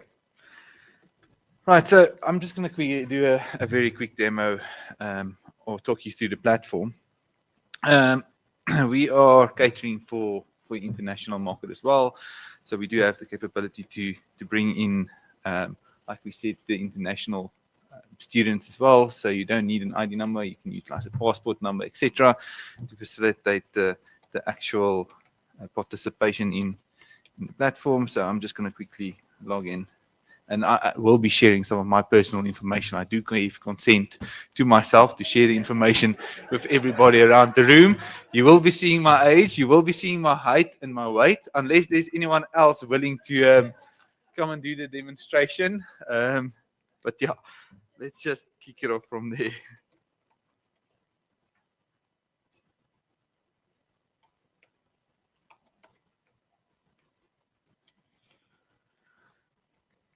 All right, so I think we've spoken a lot around. There we go. We've spoken a lot around the wellness aspect and giving access to care. So that's really what we're trying to facilitate here. We have kept the platform as simple as possible. Yeah, sorry. The nickname at the top is from my varsity days, so that's why it says Hi Raypert. Remind me to change that before the next demo. So let's start off with the wellness aspect, and I think Damian, you just mentioned, the capability to do the face scans and to really put, wellness in the hands of each and every student that we're looking to cater for. What we've done is we have calculated a health score. A health score for each individual that performs a face scan or a wellness assessment, digital wellness assessment. And I think we spoke earlier around the complexity of health. And if we start diving into terminology, which I'm not going to try and pronounce, not seeing that I'm not a doctor, but if you can give someone a single number from 0 to 100, indicating a possibility of their health status as it stands right there and then from the face scan, you are giving them something to measure. Great for students. I think they're all trying to achieve 100% on each and every test, hopefully. You can think about your health score as a similar number. Just try and pass, guys. Please be above 50. Obviously, the closer you can get to 100, the better. But now, all of a sudden, you've got a single number that you can track on a per engagement layer to see whether my health is increased or decreased. So we're trying to gamify health to some extent to make it more understandable. And we do have a little bit of a wager going at the office. Whose health score can reach 100 points or 100% the quickest. So just to show the gamification or the draw on some of the competitiveness that we all have in ourselves to say, well, I'm sitting at we'll see what I'm sitting at today, but previously I was sitting at a 91. How are you doing? How's your health score looking? That said, we do provide you with some key metrics in terms of what the face scan can provide you, from your blood pressure to your stress index, etc. And these varies depending on which provider we utilize and based on the demographic we're trying to serve. Just jumping into some of the biometrics, how we've illustrated that for the individual. There's your respiratory rate. If you need more information around your blood pressure, we do have the library built in just to do some self-education and some videos as well. If you are too lazy to read, you can actually just watch the videos as well. That said, I'm going to do a quick live scan. This is always nerve-wracking, but I am going to do a nice quick live scan. Damian, you'll probably know the technology. So we do explain to you what your health score is. Again, try and be above 50, please. At least pass. But the closer you can get to 100, the better. There's the biometrics that I do share. So my height, my weight. Yes, I did hibernate a little bit over winter. So I do need to get into a little bit better shape, hopefully, and push up that health score. And then you've got basic questionnaire capabilities. At this stage, we're only asking whether you've got any diabetes, smoking, or taking blood pressure medication. Then hitting the next button, just some guidance on performing a successful scan. So removing a hat, taking off your glasses. If you've got excessive makeup on, we might struggle. I'm talking excessive makeup. Normal makeup would be fine. And then let's start the scan. So here goes. There's going to be an awkward silence. Just bear with me while the scan takes place. There we go.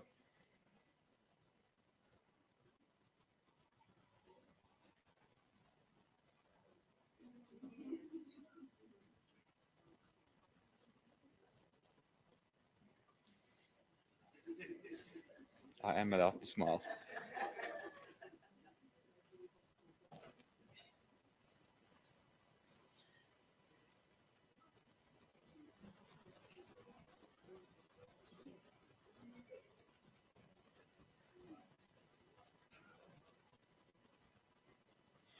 Right, done.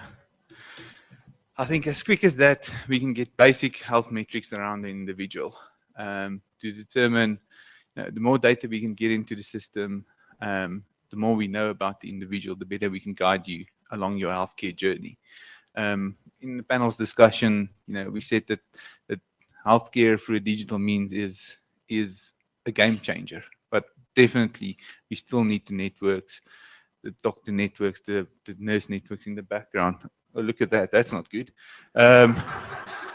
Sorry. Yeah, I just saw that. I won't tell the colleagues at the office.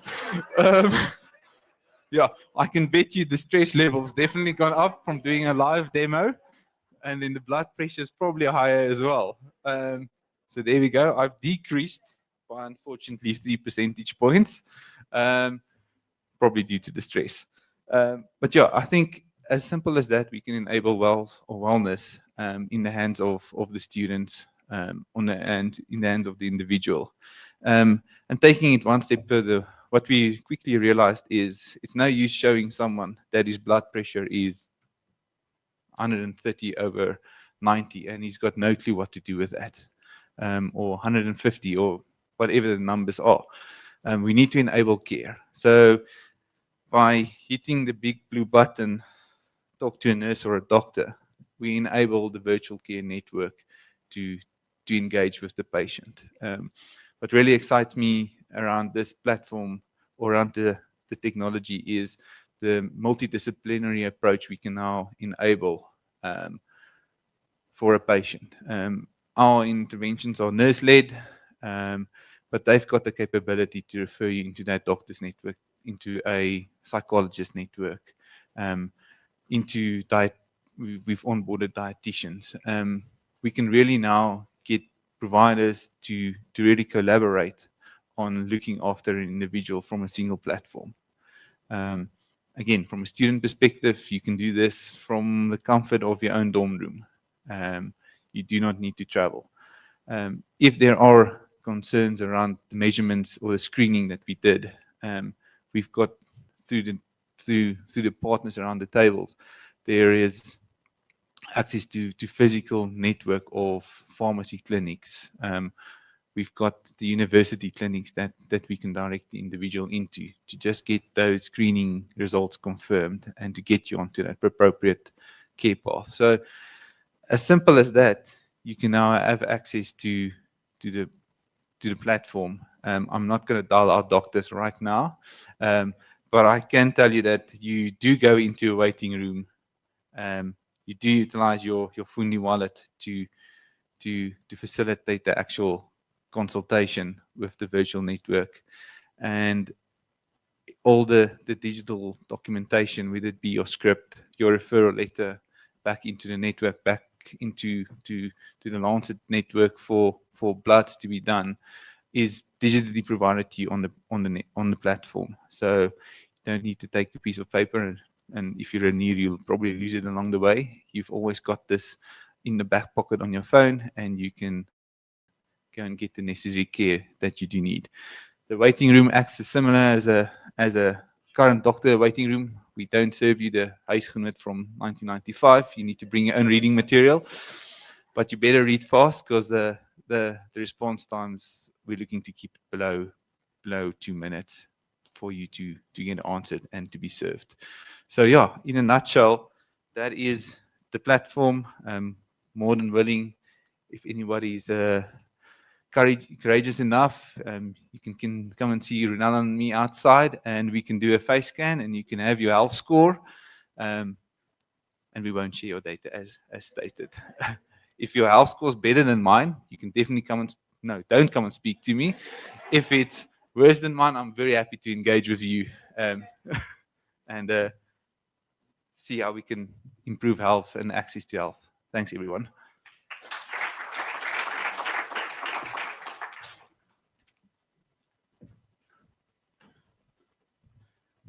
Thank you very much, Raypat. I mean, Rainier.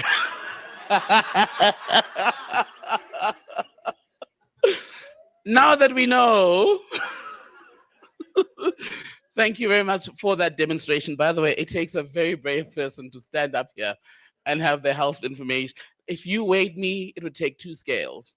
That's what I'll tell you.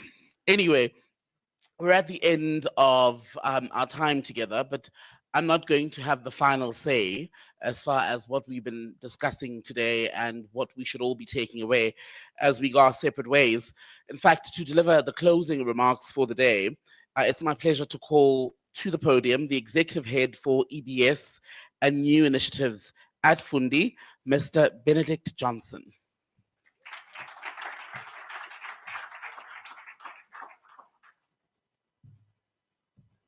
Thanks so much, guys. Where do we start? Think it's been a long journey, 5 years making this. And for all the partners, thank you for not pulling out. Momentum, Abovex, and everybody. I think your hearts, Lancet, everybody's hearts was in the right space and making a difference, not only to the people that you know, but to students that you don't know. And I think for me, there's been much said. The stats that Dr. Ezra shared with us, you know, it's alarming to think that there's so much happening and we don't have the data of it. And that is the issue for us. I think for us, there's analytics that sits on this program. So for every university, that analytics will inform your decisions on campus. There's more access to this platform. Obvious, as it was said, 80-20 split in terms of men accessing. So maybe you'll get more and more can be done on campus. I think campus is there for learning. It's not for healthcare. And I think the health professionals have answered the call, and I'm happy for that. And going forward, obvious, our call from Fundi's side, it's to the corporates out there, the alumni of universities out there. This is a way of sponsoring these students, making a difference on your campuses. This is a way of giving back. And we might want to make a call on you guys to say, this is a vehicle that everybody can get onto. Let's make a change, and let's make a quick change. I think, yes, important questions still to be answered. The journey has only started now. I think now the work starts for each and every one. And as a token of my appreciation, I'm not going to mention everyone, all the panelists, everybody that has been involved, everybody that was online, to Mail and Guardian, everybody that contributed just that little bit. Thank you from the bottom of our hearts at Fundi. Thanks so much. My lady will just pass on gifts. It's just the last token of our appreciation. She wants photo moments. I don't know what this woman doing, but I'll call Marla to come closer, and then we can do that. We can go down the list. If you know you were a panelist, just come forward.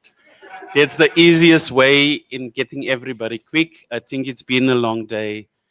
Everybody is a little bit hungry at this point in time. I think also work is waiting for a lot of us, especially if you have a busy schedule. So thanks so much. Enjoy the lunch and all of the best traveling back.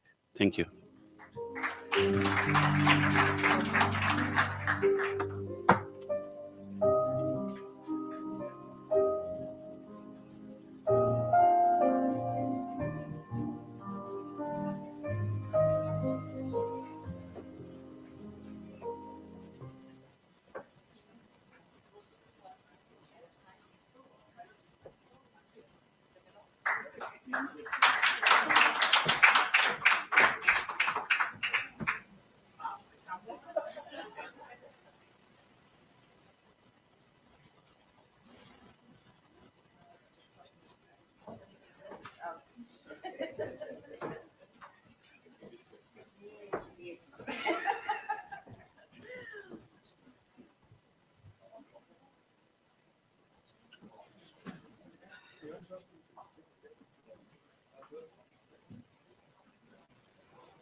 Assemble, let's go.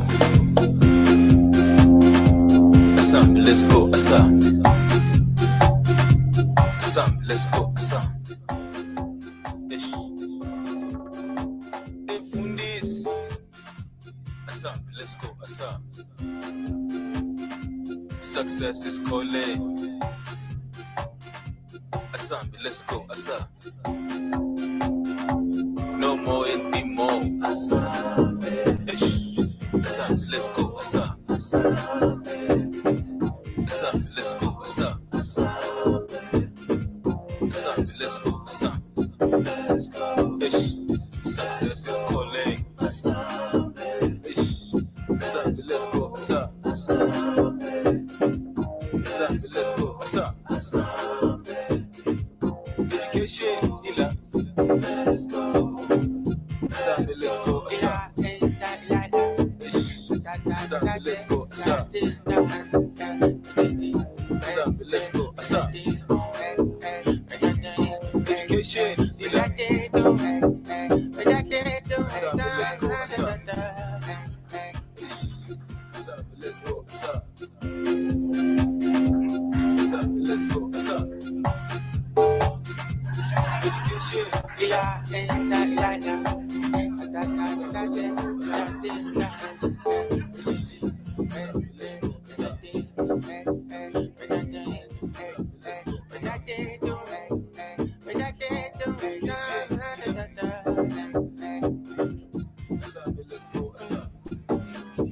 no more and be more.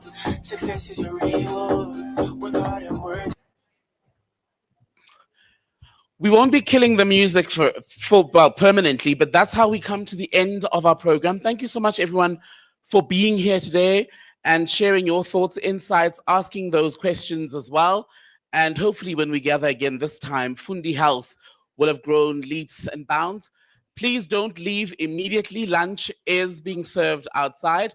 Also use the opportunity then to maybe swap numbers and speak to someone who you didn't know before today. Okay, you guys have been a wonderful audience and it's been a pleasure to be with you today. Thank you very much.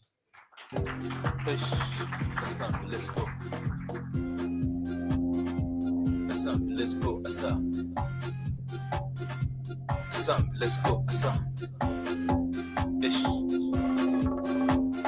Fundis. Assemble, let's go. Success is calling. Assemble, let's go. No more and be more. Assemble, let's go. Let's go. Let's go.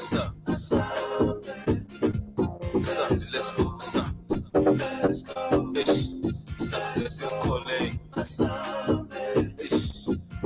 Let's go. Education, let's go. Let's go. Let's go. Let's go. Education, let's go. Let's go. Let's go.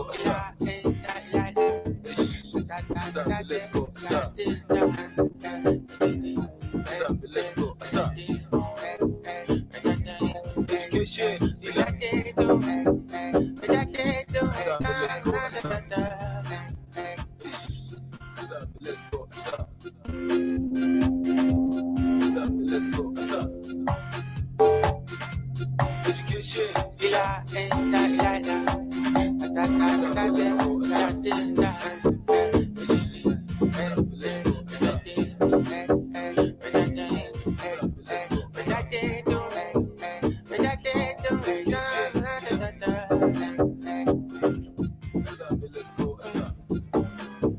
no more and be more.